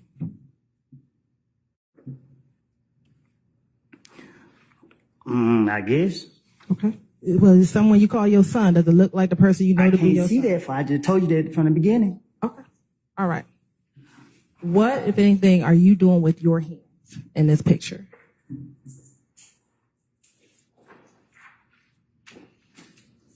No, nothing with my hand. Okay. I want to go back to 358 Yankee.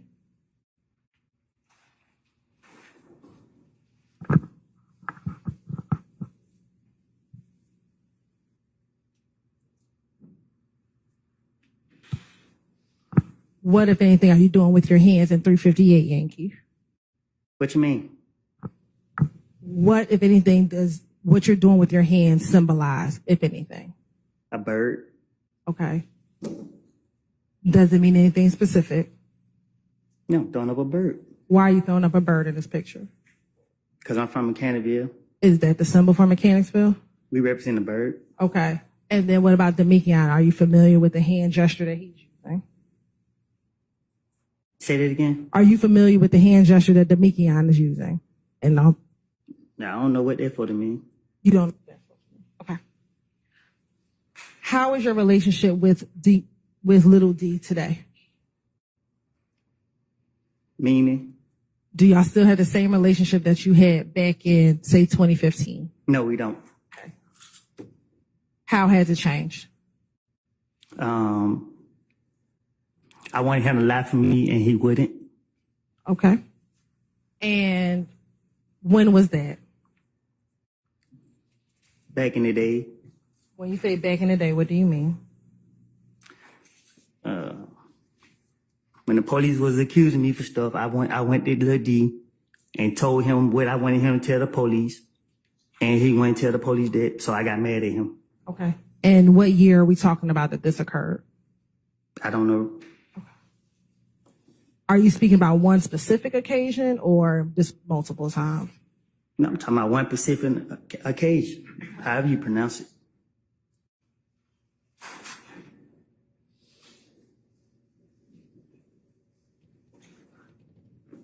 And is your testimony that you have not been friends with him since that time? Now, I have spoken with him, but our friendship ain't been the same. When you think about your friendship with Demikian and your friendship with Shannon, at this point, who are you closer to, Shannon or Demikian? Myself. Okay. But outside of those, I'm speaking specifically about those two individuals. Between Shannon and Demikian, at this point, who, if either of them, are you closer to? I don't understand what you're trying to say. You and Demikian, that's like your son, right? Right. And you said that the two of you, I'm just trying to clarify for Mr. Copeland. I'll sustain the objection. You can sue her. You consider Demikian like a son. Is that fair? No objection.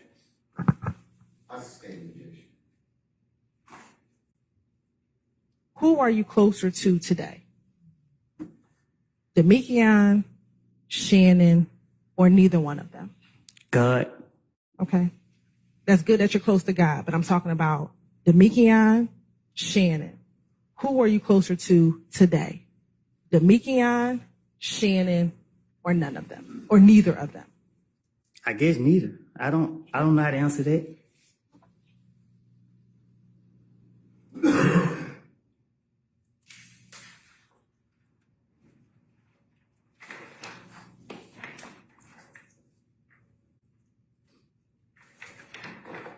Back in 2013, 2014, 2015, that's the time frame we're talking about.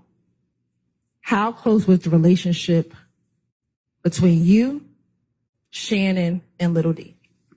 It was difficult. You said it was difficult? Right. How was it difficult? You just put 3 years together. So a lot happened within 3 years.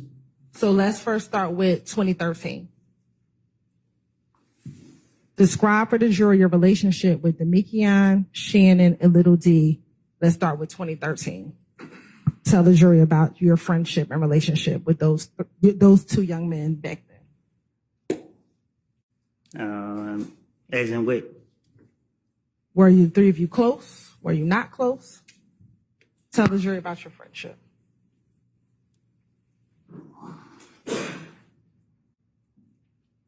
Look, I took special ed classes. You got to talk to me in a way that I can understand. Sure. Back in 2013, were you friends with both Little D and Shannon? Yes. Okay. How close were the three of you back in 2013?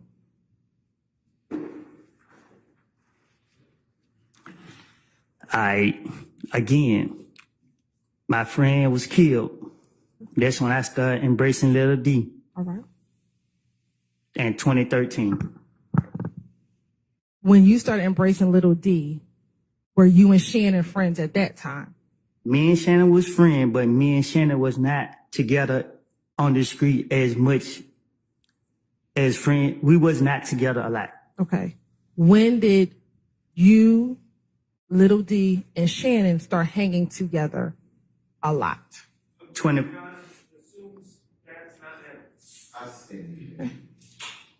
Did you, Shannon, and Little D hang out together? Yes. When did the three of you start hanging around each other? The longest I've been out of jail was 2014.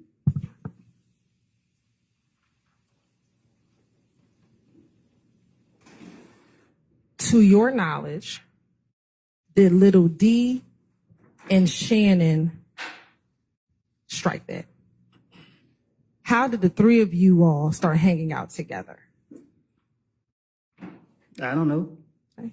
Did you introduce Little D to Shannon? No. Did you introduce Shannon to Little D? No. Okay. Did Little D and Shannon know each other before they knew you? I state objection. Do you know if they knew each other before they knew you? I don't know. You don't know. I don't recall how it started. I just know I started embracing DB, Lil D, after DB got killed. Lil D was more a DB friend.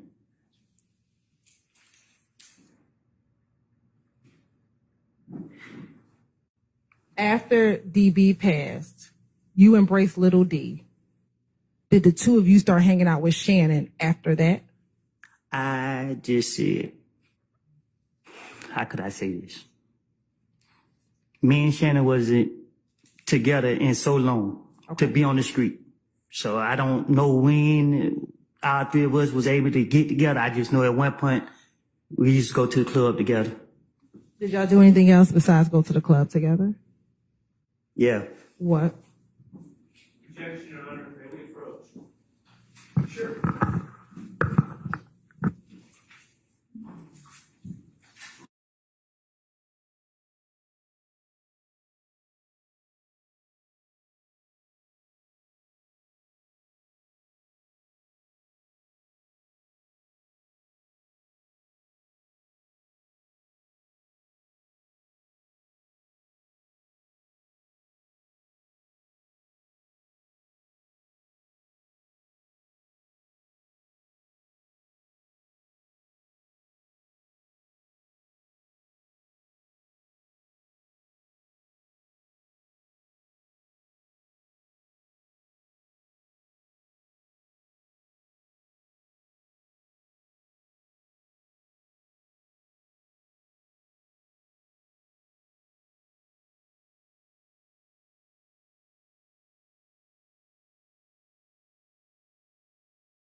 So you said if you all would hang out, did you all spend time at each other's homes?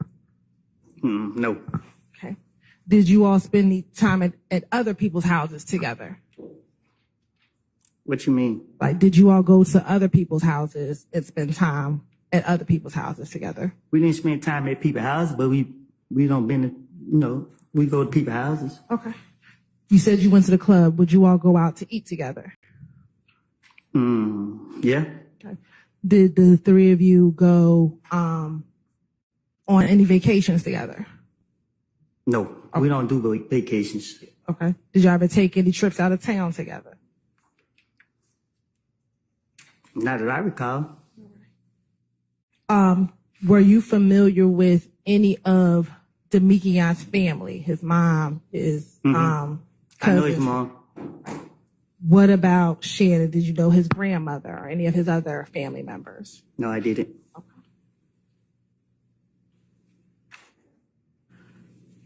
You have children. Did they have any type of relationship with your children, Little D or Shannon?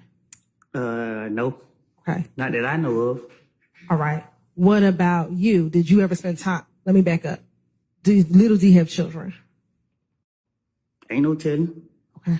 To your knowledge, does Little D have children? Not to my knowledge. All right. To your knowledge, does Shannon have children? I think so. Okay. Have you spent time? Well, Shannon have children. Yeah. Have you spent time with his children? I have. Okay. Have you taken them to birthday parties? But my relationship with his children is not through him. Okay. Who's it through? Their mother? Yeah. Okay.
No permission to approach?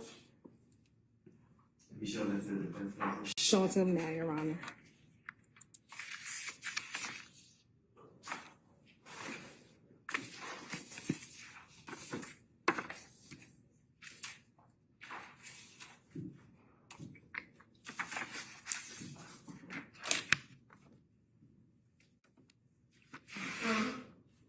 You have to look at this one. This one.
Mr. Copeland, I'm going to show you what's been marked as State's Exhibit 355 Yankee.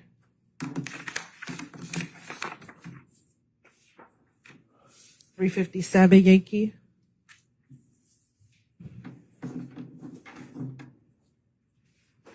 345 Yankee. 346 Yankee. 359 Yankee. And 374 Yankee. First, I'm going to start with 345 Yankee. Can you tell me if you recognize anybody in State's Exhibit 345 Yankee?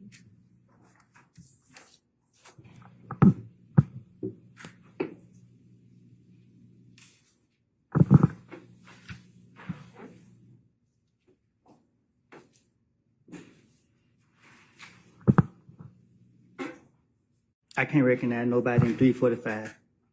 Do you see yourself in 345 Yankee? The picture blurry. I can't recognize nobody in the picture. Okay.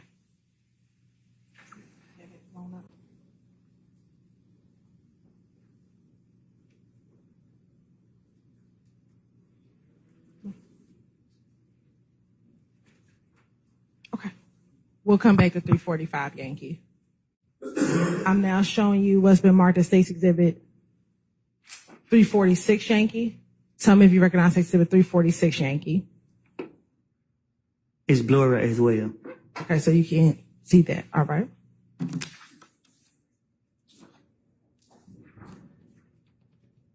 Looking at 355 Yankee. Tell me if you recognize the individuals in 355 Yankee. I do. How do you recognize the people in 355 Yankee? Because it's me.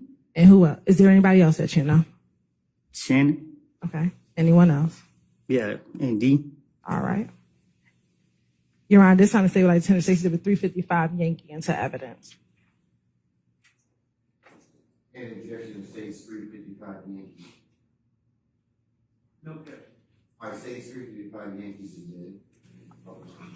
Now looking at Exhibit 357 Yankee, do you recognize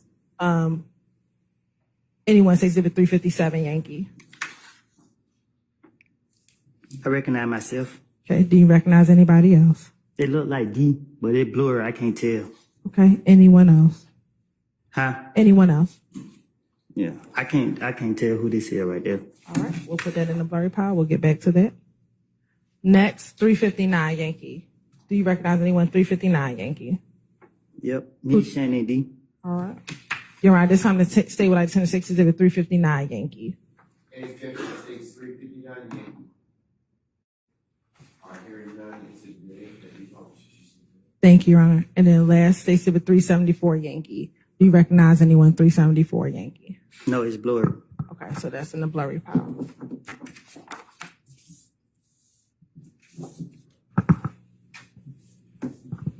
Court's indulgence for one moment.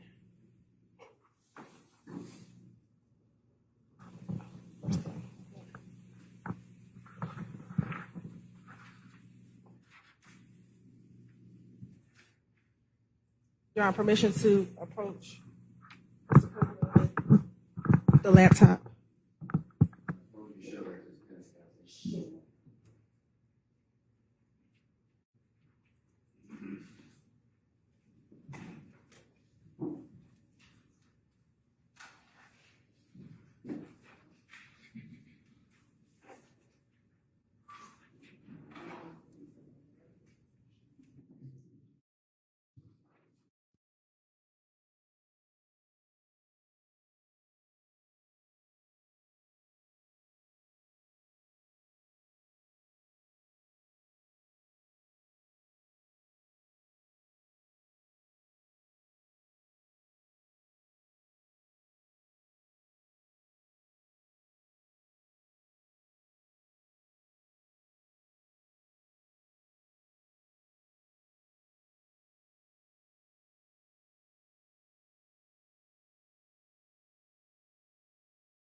Copeland.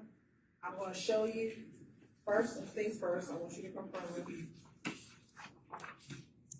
you see that says 345 Yankee? To my this? Yes. Does that say 345 Yankee here? I guess, yeah. Okay. Does that appear to be the same picture that's printed out on that paper?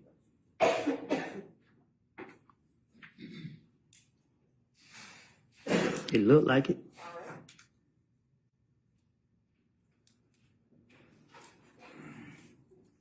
Have I just made it bigger for you? What about it? Are you able now that it's bigger, able to identify the individuals that's in 67-345? And what you asking me? Tell me who you recognize in 345 Yankee. Nobody. So you don't see yourself in here? To my this, in this In picture? this picture right here. This photo me? Does it look like you? I ain't never seen this picture before, so Not that I've seen it before. Does it look like you? yeah. Okay. Do you see anybody else that you recognize?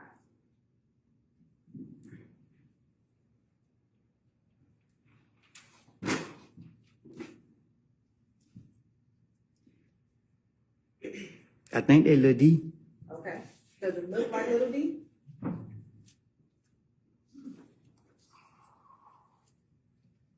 Mm-hmm. Is that a yes for the record? All right. Do you see anyone who looks like Shannon in that picture? No. No. They Lil Rick. That's Lil Rick. Okay. Is there anyone else that you may recognize in that picture? Done. Okay. Anyone else? That's it. You say Don or Dot for the record? Who? The person that said, what's the name you just said? Done. Dot? Yeah. D-U-N-T? Yeah. Okay. You're on this time to say like 10 to 6 to 345. Any objection to days 345 Yankee?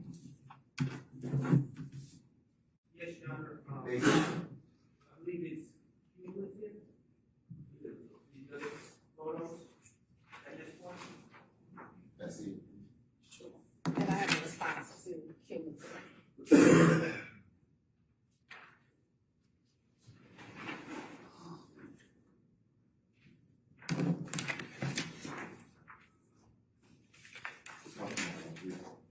Come on, sure.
All right, let's take 10 minutes and then we'll see where we are. See where the day leads us. All rise.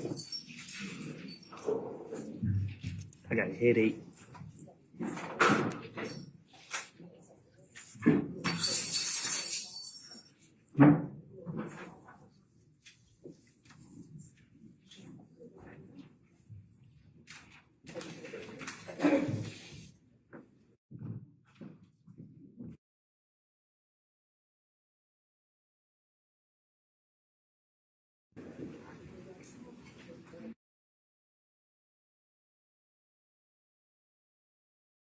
We'll be in recess 10 minutes. I'm about to take the fifth.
Yep, the other matters that we have pending.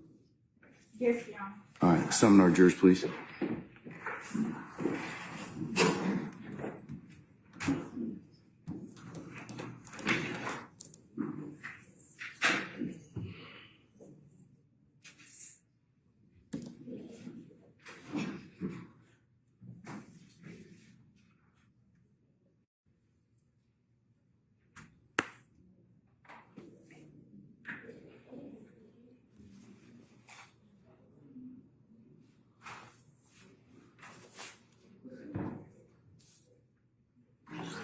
All right, so jury.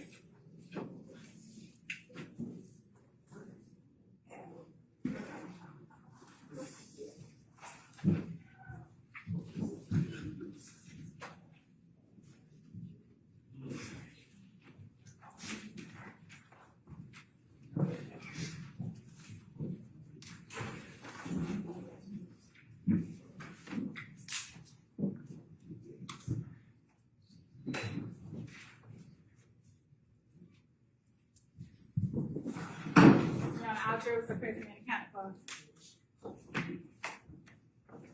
All right, ladies and gentlemen, please be seated.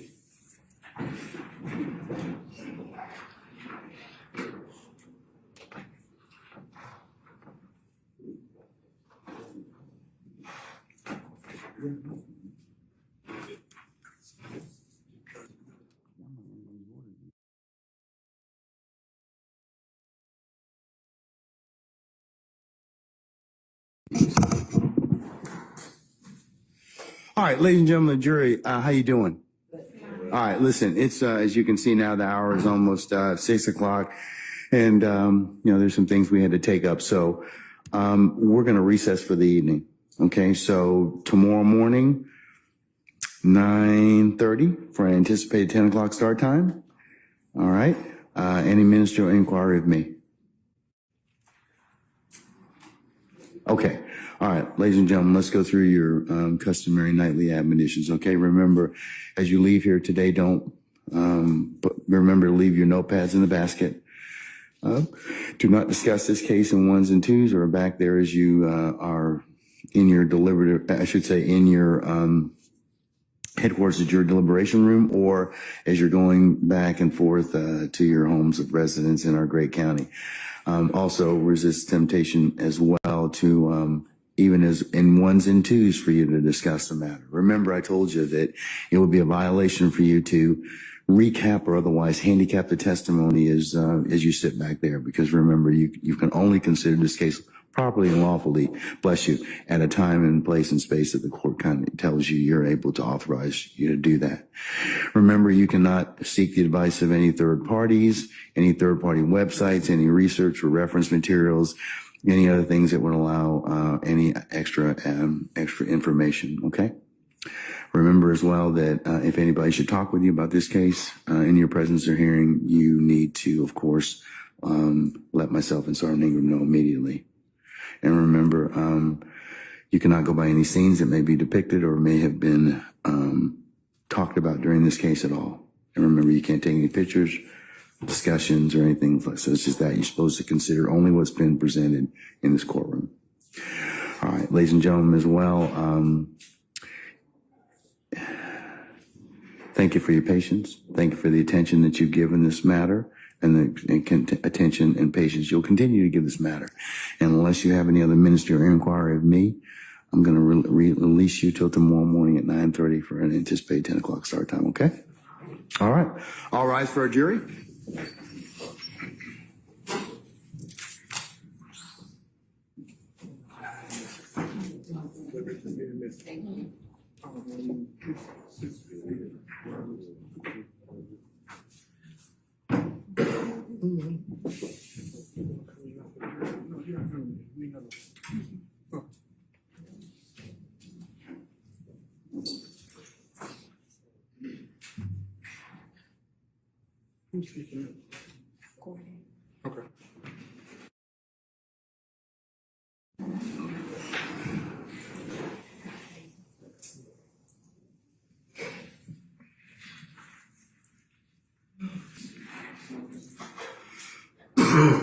Excuse me.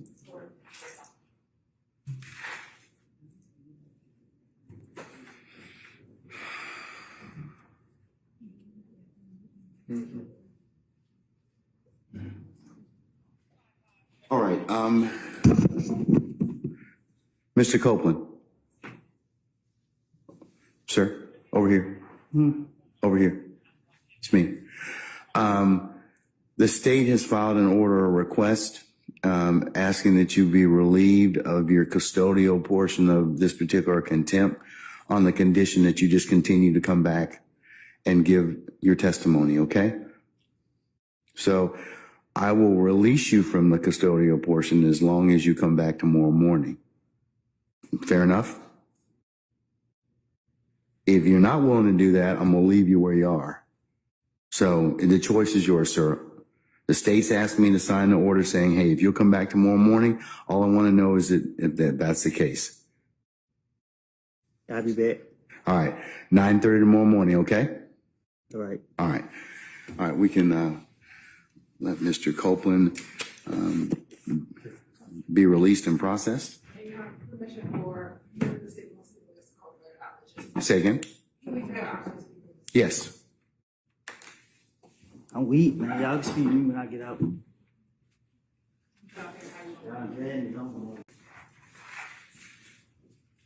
can go like this. Right. You can see me here. All right.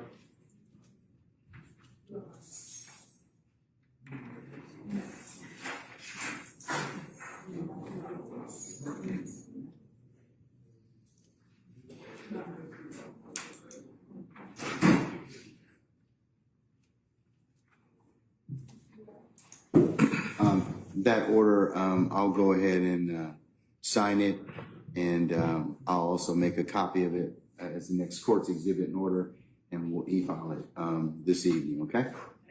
All right.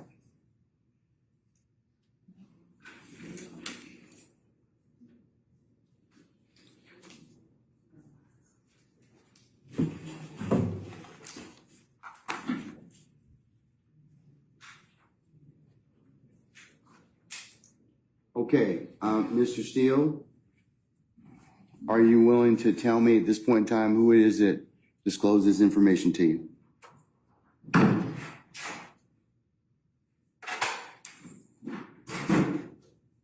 Unbeknownst to me, Gactyl is here, but they're not being allowed into your courtroom. I presume they're outside. So I'll wait on them to come in. What does, I'm asking you, sir, because the contempt is for you. It's not to the Georgia Association of Criminal Defense Lawyers. Well, I didn't call, but Okay, and I mean, and that's, let me just finish. okay. Because you said to me that you figured out somebody told me this information, and you somehow said that it's privilege, which I can't imagine, or I eavesdropped. So to me, eavesdropping is a Title 16 crime. So they brought down lawyers.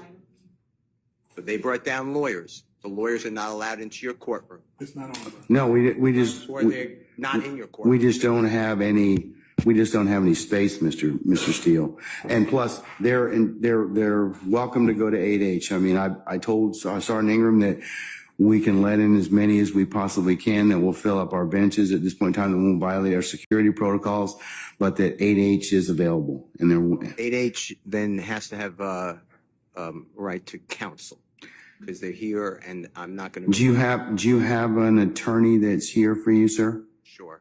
Ashley Merchant is here. She's the president. Okay, all right. Well, we'll let Ms. Criminal Merchant in. defense. That's fine. Ashley Merchant. Yeah, Ashley Merchant. Ashley Merchant, yes. Right, Ashley Merchant is present. All right. Ms. Merchant, good to see you as usual.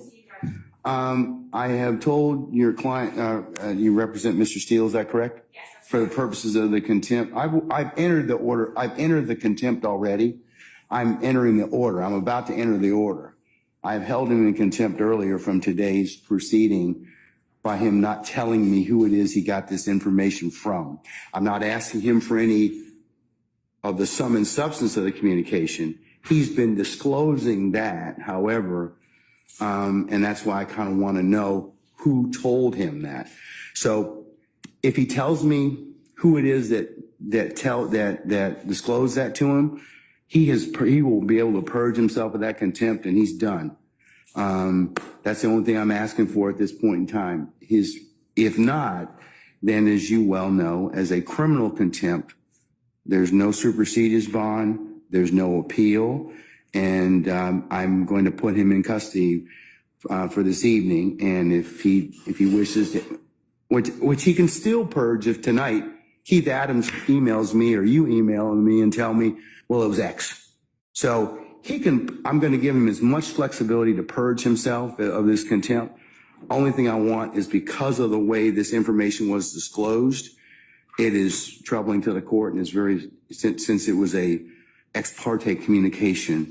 We won't get into the merits of everything else that Mr. Steele has proffered and everything else, but that's the only thing I'm trying to do at this point in time. So I've asked your client for the last time if he would tell me who it is that disclosed that information.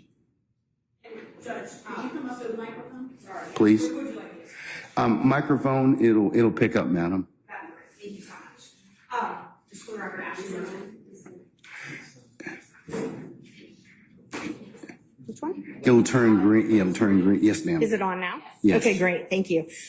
Judge, just for the record, is the criminal contempt, is it criminal contempt that you held him in? Yes, ma'am. Okay, and you said you had a hearing earlier today. And with criminal contempt, I told him what the contempt was, and that was he refused to tell, order of the court. If counsel, as you know, if the court orders you to do something and you don't, that's criminal contempt.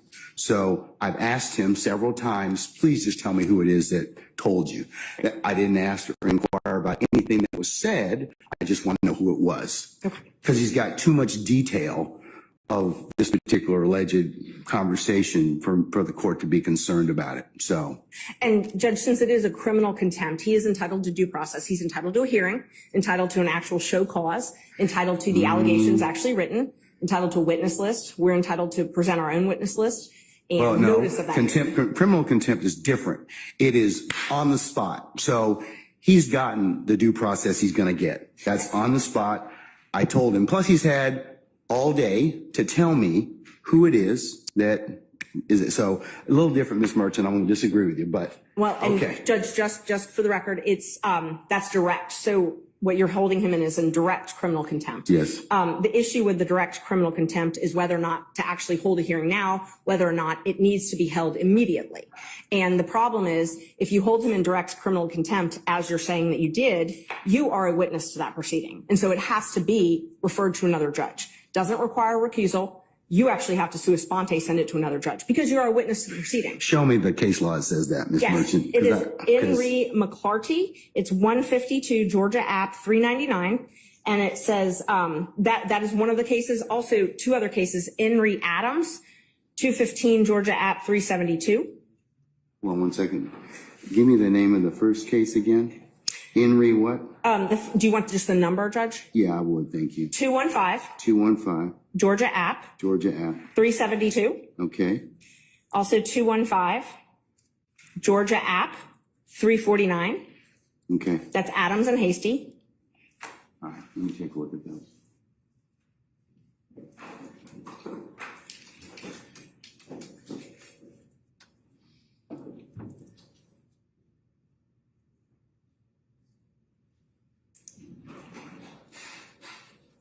You have anything a little more current than 1994?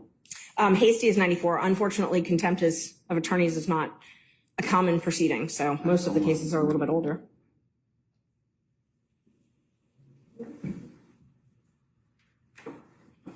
But I do have other cases.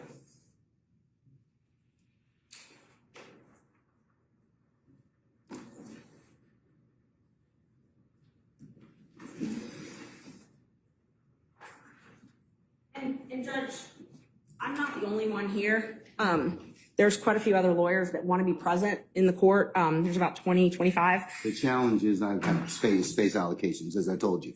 So you can, like I said, since you are representing him, that's fine. He told us, Mr. Steele told us that.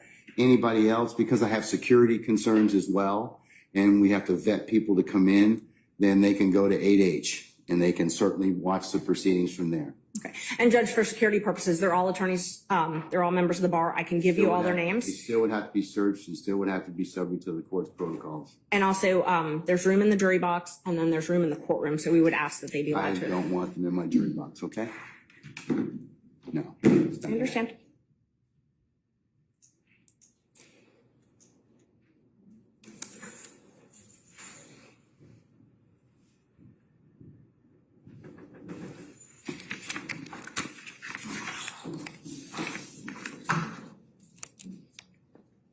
May one additional attorney come in, then Alex Susser.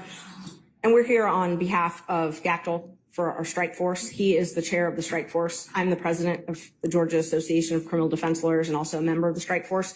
So can he come in as another attorney co-counsel?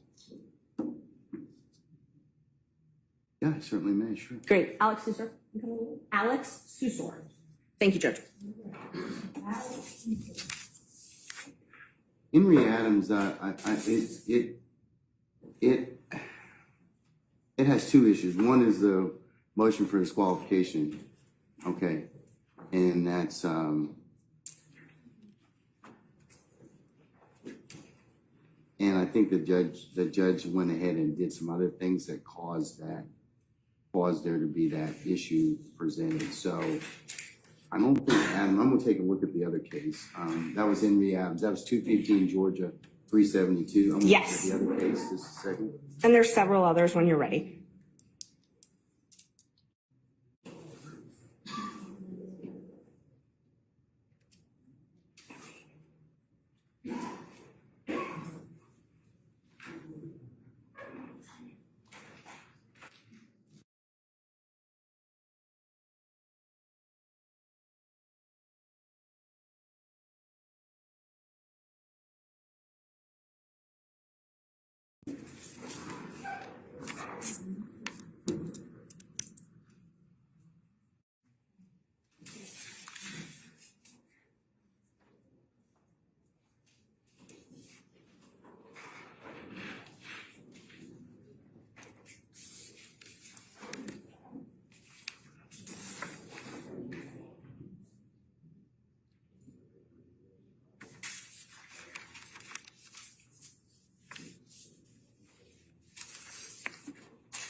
Yes, it may be one I have too.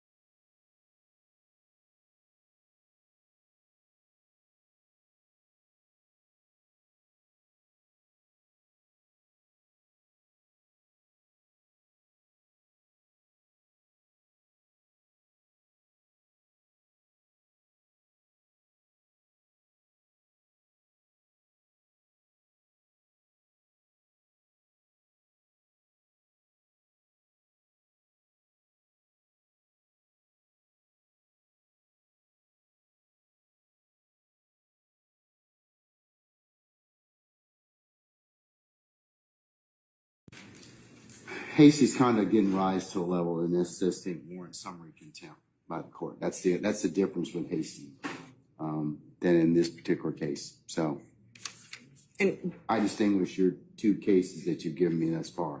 Oh, those were only the initial two. I had a couple others. Okay, go ahead. As well. Yes. So Ramirez versus State, it's 279 Georgia 13, 2005. It also You said 279 Georgia what? I'm sorry. Georgia 13. Georgia 13. Mm-hmm. It's a 2005 case, right. And it defines direct contempt and explains that it must actually interfere with the proceedings to be direct. There's also a couple other cases on that.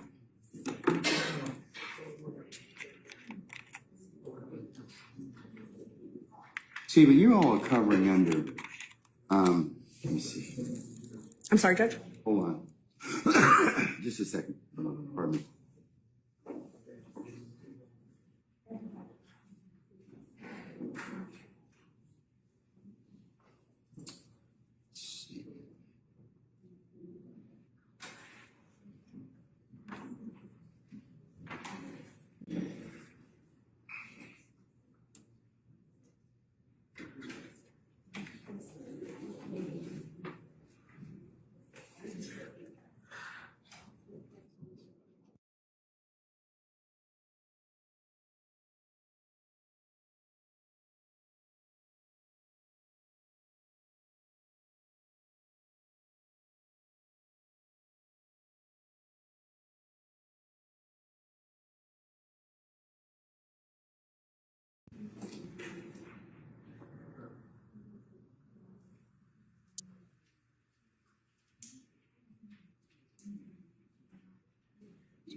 The contempt is direct. The trial court has the power after confording the contempt door to opportunity to speak and in his own behalf announce punishment summarily and without further notice or hearing. I already did that, Mr. Steele. He's already told me, I already gave him the opportunity to do that. So we had that conversation this morning already. So and Judge, so there's a couple different issues. First, the question is whether or not you need to have that hearing now. I know you're saying that you had the hearing earlier, but regardless, he was entitled to have an attorney at that point, and he didn't have one. So the question is initially whether or not you even need to hear this now. And some of the cases I've cited, along with some others, say that a summary proceeding is not necessary in a case like this. And the best evidence of that is the trial has continued. It has not stopped this trial. So for you to hold a summary hearing of direct contempt, the court has to be able to state how this interferes with your ability to administer justice in this case. I can tell you because it is a violation of the sacrosanct nature of the court's ability to hold ex parte conversations without those being broadcast to other people. And as to how that information was disclosed, that's a real problem. That's why it's of such an issue for the court at this point in time. Judge, and Mr. Steele has a right to make a motion like this. If there were ex parte, he does. I'm not saying anything, but but he's kind of put himself in the particular position he's in. No, Judge, I don't agree. I believe that I'm going to disagree with you, okay? I believe that the court has put him in that position. No. He cannot be held in the law states, McClarity, which I cited to you earlier. And it's true that direct summary contempt, which arises in the presence of the court, intends to scandalize it and or hinder, obstruct the orderly process of the administration of justice. The preservation of order and decorum of the court is exempt from due process requirements of notice and hearing. That's even Moody, goes back to 1974. So I believe that Mr. Steele's, he can file whatever motions, but his particular actions in this case, I just want to know who told him this. That's all. I'm not asking him to release or otherwise tell any conversations, but I just want him to tell me that. And Judge, so that's what you want, but that does not conflate to a contempt. Your desire for him to answer your question does not mean that you have the power to hold him in contempt. So you can come into court, Mr. Merton, and not answer a question of the court and not be held in contempt? If it's a question that the court is not permitted to ask, yes. Okay, well, this is a question the court's permitted to ask.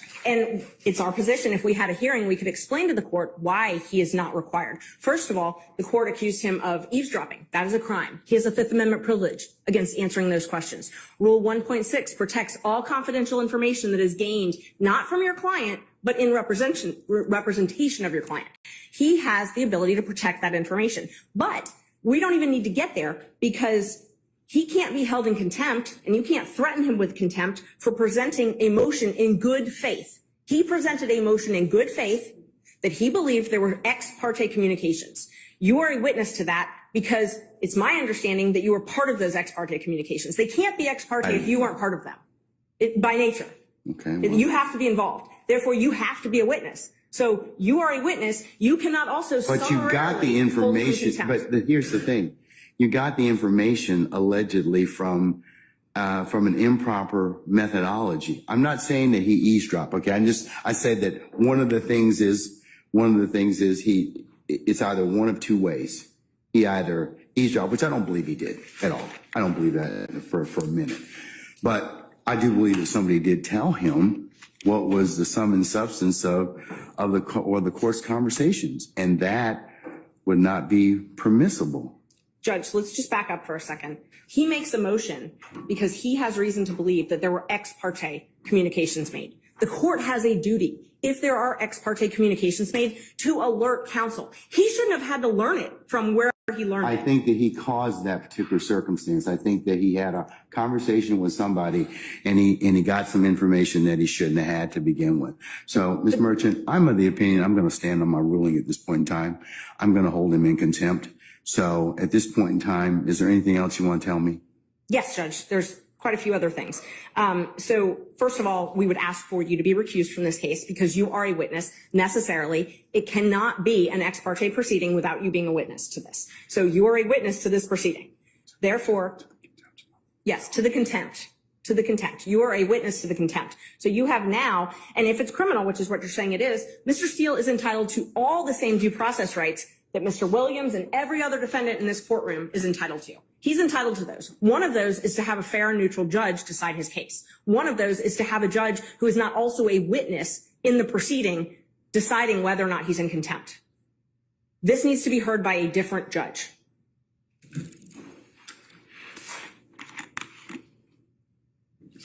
And he has the right to subpoena witnesses. He has the right to an attorney. He has the right to due process, notice, a show cause hearing, notice of the alleged violation, whatever rule it is that that the court believes, and a hearing where he can call you as a witness. You can testify. You are necessarily a witness. You can't, for it to be ex parte, you have to be a witness. It can't be both ways.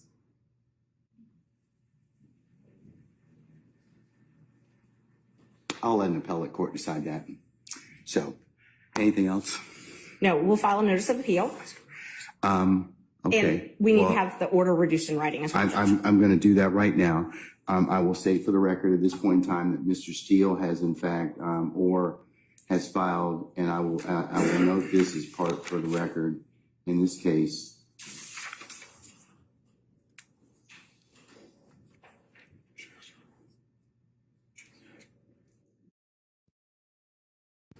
He has filed a motion to set aside the contempt. He's filed a motion for a supersedis bond, and he's filed a notice of appeal, all of which I will include as the next court's exhibit in order. But I'm reducing the contempt to writing. And I mentioned earlier, he can purge himself of the contempt just by telling me who it was, and he can do that this evening. He can do it. He can do it right now. He can do it at any point in time. If not, I'll revisit the circumstance on Friday. And Judge, we would ask that you grant a bond. At this point, grant him a bond on that issue. You don't get a supersedis bond on a criminal contempt, though. You can grant him a bond. No, you don't get one on that one. The civil is the one that you can hold him until he complies with the order. And I'm sorry, I think in just the case law on that is in Ray Hughes. Hold on. Right.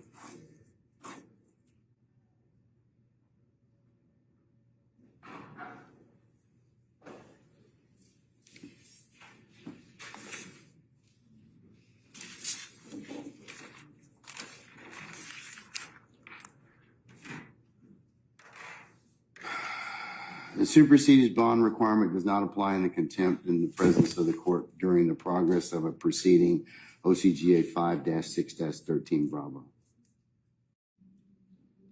So you don't get a supersedis on that, on a criminal contempt, respectfully. So Judge, just to clarify, it's your ruling that this is a criminal contempt that Mr. Steele has committed, not a civil indirect contempt. That's correct. The judge, that's the reason I'm asking is because the N. Ray Hughes case, which is a 2009 Court of Appeals case, 268, Georgia Appeals 66, lays out the distinction, as does the Ramirez case. There's a case that in fact is, I'll do you one better, sir. In fact, there is a recent pronouncement out of our appellate courts. Well, Judge, I think I'm addressing a slightly different point of law. It is. Hold on. One second.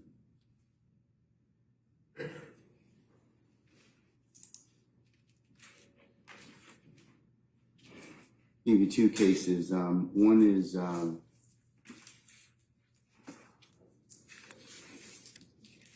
it's Untema. It's UNTEMA versus Smith, and that's 371 Georgia Appeals 19.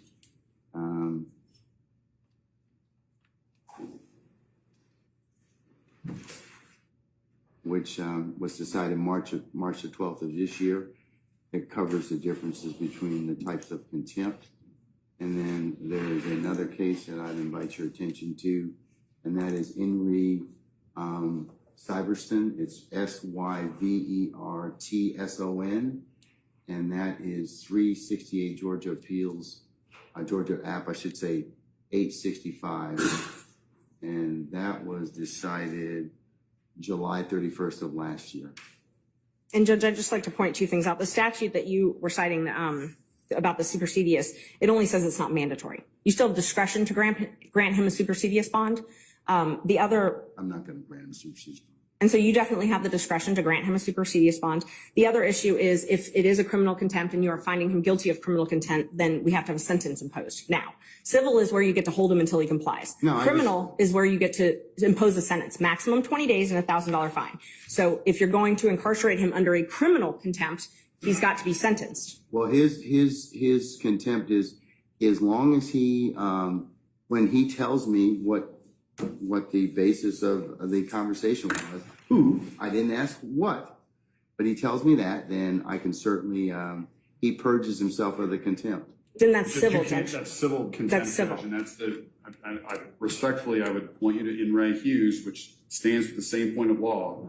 Civil contempts impose punishment as a means of coercing future compliance with the prior order of the court. Here, the prior order of the court presumably is that you have directed Mr. Steele to answer the question, to disclose the information as to who is his source for knowledge of this ex parte meeting that occurred earlier today. Criminal contempt imposes unconditional punishment to punish the act which has occurred in the past and cannot be purged. It is not capable of being purged, in which case what Ms. Merchant said applies, which is that there is a 20-day maximum sentence and $1,000 fine.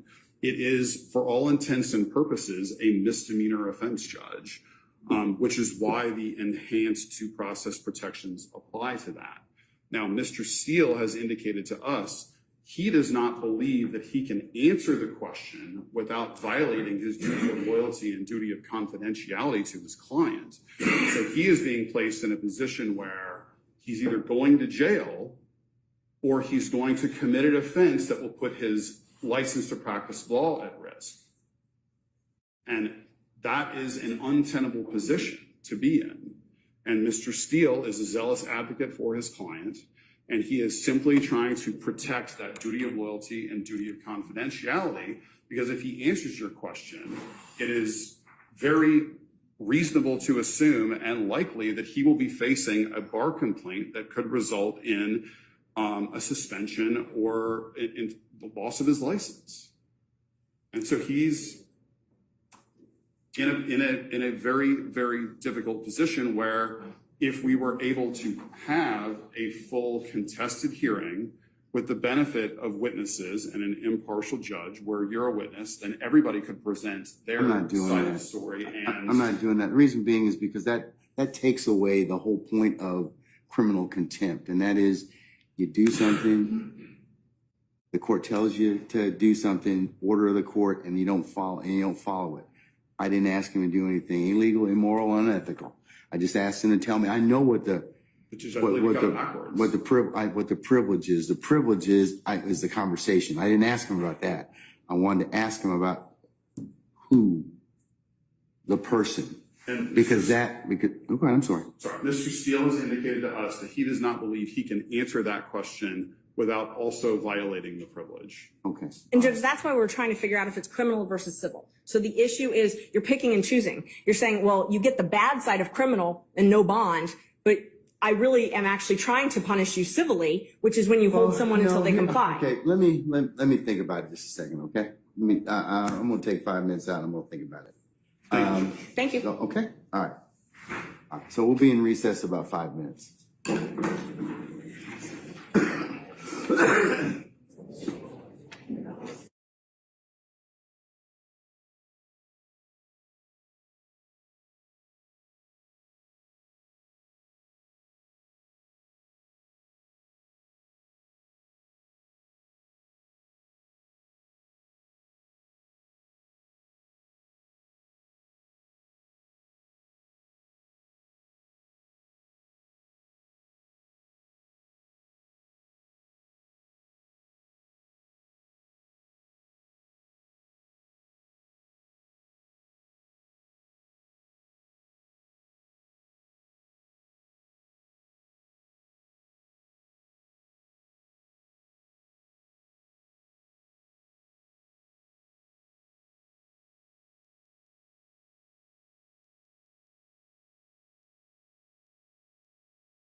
All right, thank you, madam.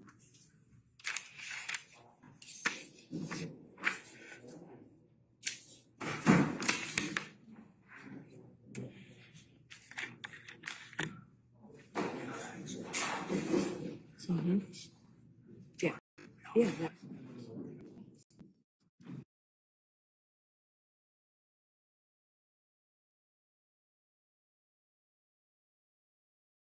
It's what we use in our bonds and stuff.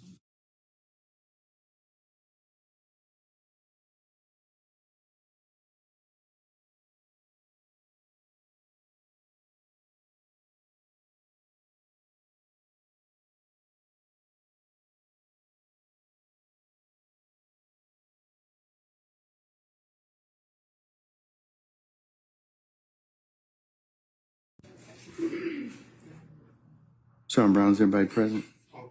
Needs to be present? All right, thank you for your patience, counsels. The court's had an opportunity to reflect, and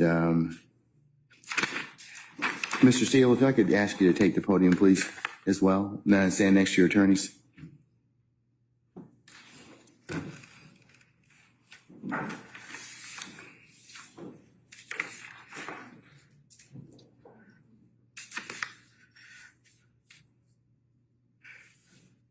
Okay, Ms. Merchant, Mr. Steele, and I apologize. Mr. Susar, Judge. One more time? Susar. What, spell your last name for us? Susor, Sierra, Uniform, Sierra, Oscar. You're a good man. Good man. Okay, all right. Okay. All right. Thank you, sir. Okay, Mr. Susar as well. All right, counsels, I've made a clarification or to the order of contempt. Mr. Steele, I am going to hold you under, still hold you in summary criminal contempt pursuant to OCGA 15-1-3, subpart 3, for your failure to comply with my earlier order today. I'm going to order that you be taken into custody, incarcerated in the Fulton County Jail for no more than 20 days for this contempt. Those 20 days consisting of every weekend for the next 10 weekends.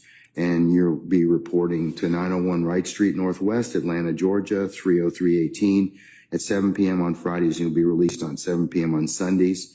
And it's to commence this Friday, June the 14th at 7 p.m. and not to end until Sunday, August the 18th at 2024, 7 p.m., subject to further order of this court. And that will be entered and e-filed, and you may take whatever steps you and your counsel deem appropriate after that. Okay? Can I ask a question? Sure. I'm going to file a notice of appeal, but for whatever reason that doesn't take, and you don't give a bond, then I'd ask that I can be with Mr. Williams and we work on our case all weekend, for all those weekends. Otherwise, I can't prepare. I speak with Mr. Williams all the time. That's up to you, and sir. I will, sir. If that comes to pass, you and your counsel, you have my appropriate. My support. I will talk with our sheriff and we may be able to make. Going to file a notice of appeal, but for whatever reason if that should take, occur. Okay. You don't give a bond. Okay. Then all right. I'd ask that I can be with Mr. Williams and we work on our case all weekend. For all those weekends. All right, is Miss counsels, I'm done with this, unless you have anything. That's up to you, and sir, I will, sir, if that thank you, thank you, Ms. Merchant and Ms. Susar. Okay, my support, I will talk with our sheriff. Yes, in fact, the clerk is going to file a copy. It's going to be e-filed. It'll be on the e-file system momentarily. You should be able to get a copy of it from there, directly download from there. Judge, Ms. Merchant. All right, is Ms. counsels, I'm done with this. Unless you have anything. Thank you so much. Sir, I will. Okay. All right. Thank you. Thank you. Thank you, Ms. Merchant. Okay. My support. I will talk with our sheriff. Yes, in fact. All right. The clerk is going to file a copy. It's going to be any defendants. Is there anything else we need to take up before tomorrow morning? Mr. Copeland is going to rejoin us tomorrow morning, so we'll continue with his testimony. Where's Miss Bumpus? You're right. I have the matter. 1 second. Where's Miss Bumpus? She hasn't been released yet. I'm not certain, and Ms. Hilton is attempting to determine her whereabouts. All right, if you could call her, Miss Hilton. Thank you. All right, Mr. Sharp, sir? Your Honor, I have to prepare for my cross-examination of Kenneth Copeland over the next few evenings, and I would ask once again for the court to release the transcript of what occurred earlier today so that I may prepare my cross-examination. I'm not going to do that, sir. Not at this point in time, respectfully, okay? Well, Your Honor, respectfully, and if it's not released by the time that we cross-examine Mr. Copeland, our defense will be hindered. Sir, that'll be an issue you can certainly raise then and now, but I'll think about it. But at this point, I'm not inclined to release the transcript of the court's ex parte hearing because of the way it was the way it was disseminated. That's why I'm not inclined to do it. And I would also, I understand the court's ruling. I would also ask for the release of any audio tapes regarding that hearing as well. Well, the only audio tape that I know of is maintained by Miss Weaver, who tapes her proceedings in order for her to prepare a transcript. So, okay. Well, I don't know if she may not have any, but we'll see. Okay. Your Honor, good evening. Carson Matthews on behalf of Mr. Cooley. We were making that same request, Your Honor, for that transfer. We believe it potentially could contain some Brady material. Sure. Okay. All right. Unless there's anything else, counsel? I join that, and I also believe I advise the court the reason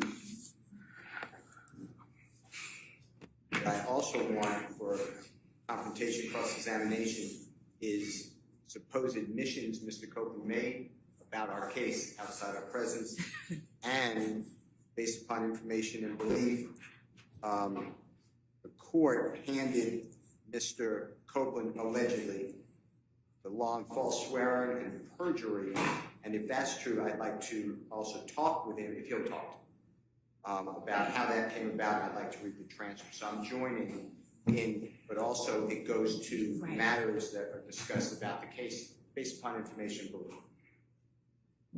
Madam. Your Honor, there was no matter to which either counsel for either of the defendants was a party. There was no matter to which either defendant in this case was a party that was had or held outside this courtroom. So we would ask that the court deny what is being requested of the court, because that is something to which neither defendant is entitled. Your Honor, the witness is on the witness stand. Your Honor, the witness is on the witness stand. The witness is testifying under the RICO Act, which covers all of the defendants. It's my understanding upon information and belief that that particular witness has stated again on Friday that he was not going to testify. Today, it was a different scenario, and based upon it, Your Honor, we believe that we should be entitled to that under Brady, because we believe it's potential Brady material. All right, sir. And it's covered under the RICO statute. He's testifying against all of these defendants under RICO. So we all are part of this witness's testimony. Your Honor, I would additionally point out that the question to which Mr. Copeland asserted a Fifth Amendment privilege was, how old are you? On Friday. Yes. Yeah. All right. I'm going to deny your motion, at this time, Mr. Matthews. Your Honor, I don't understand the state's argument that we are not a party. This gentleman was sworn in as a witness against all of our clients. He is sworn in as a witness specifically against Mr. Stillwell. Conversations with that gentleman were occurring apparently ex parte without our knowledge, without my client's presence. And I don't understand how the state with a straight face can possibly say we are not a party to matters concerning a witness sworn in trial to testify against our clients. We are certainly a party. Okay. And we were denied the right to be present. All right. Thank you, sir. I'm still going to deny it. All right. Anything else? We would ask for a copy of that transcript since it's germane to the contempt. So we will be asking for that in the court reporter. I assume it's this court reporter, since that is. Yeah, it's an ex parte matter, so you're not going to get it unless the appellate court wants to see it, if it's accepted. So, but I'm not going to give it to you at this point in time. I assume the Harvey rule applies. Yes, sir. Thank you. All right. All right. See y'all tomorrow morning, okay? 9:30 for an anticipated 10 o'clock start time? Okay, we're recessed.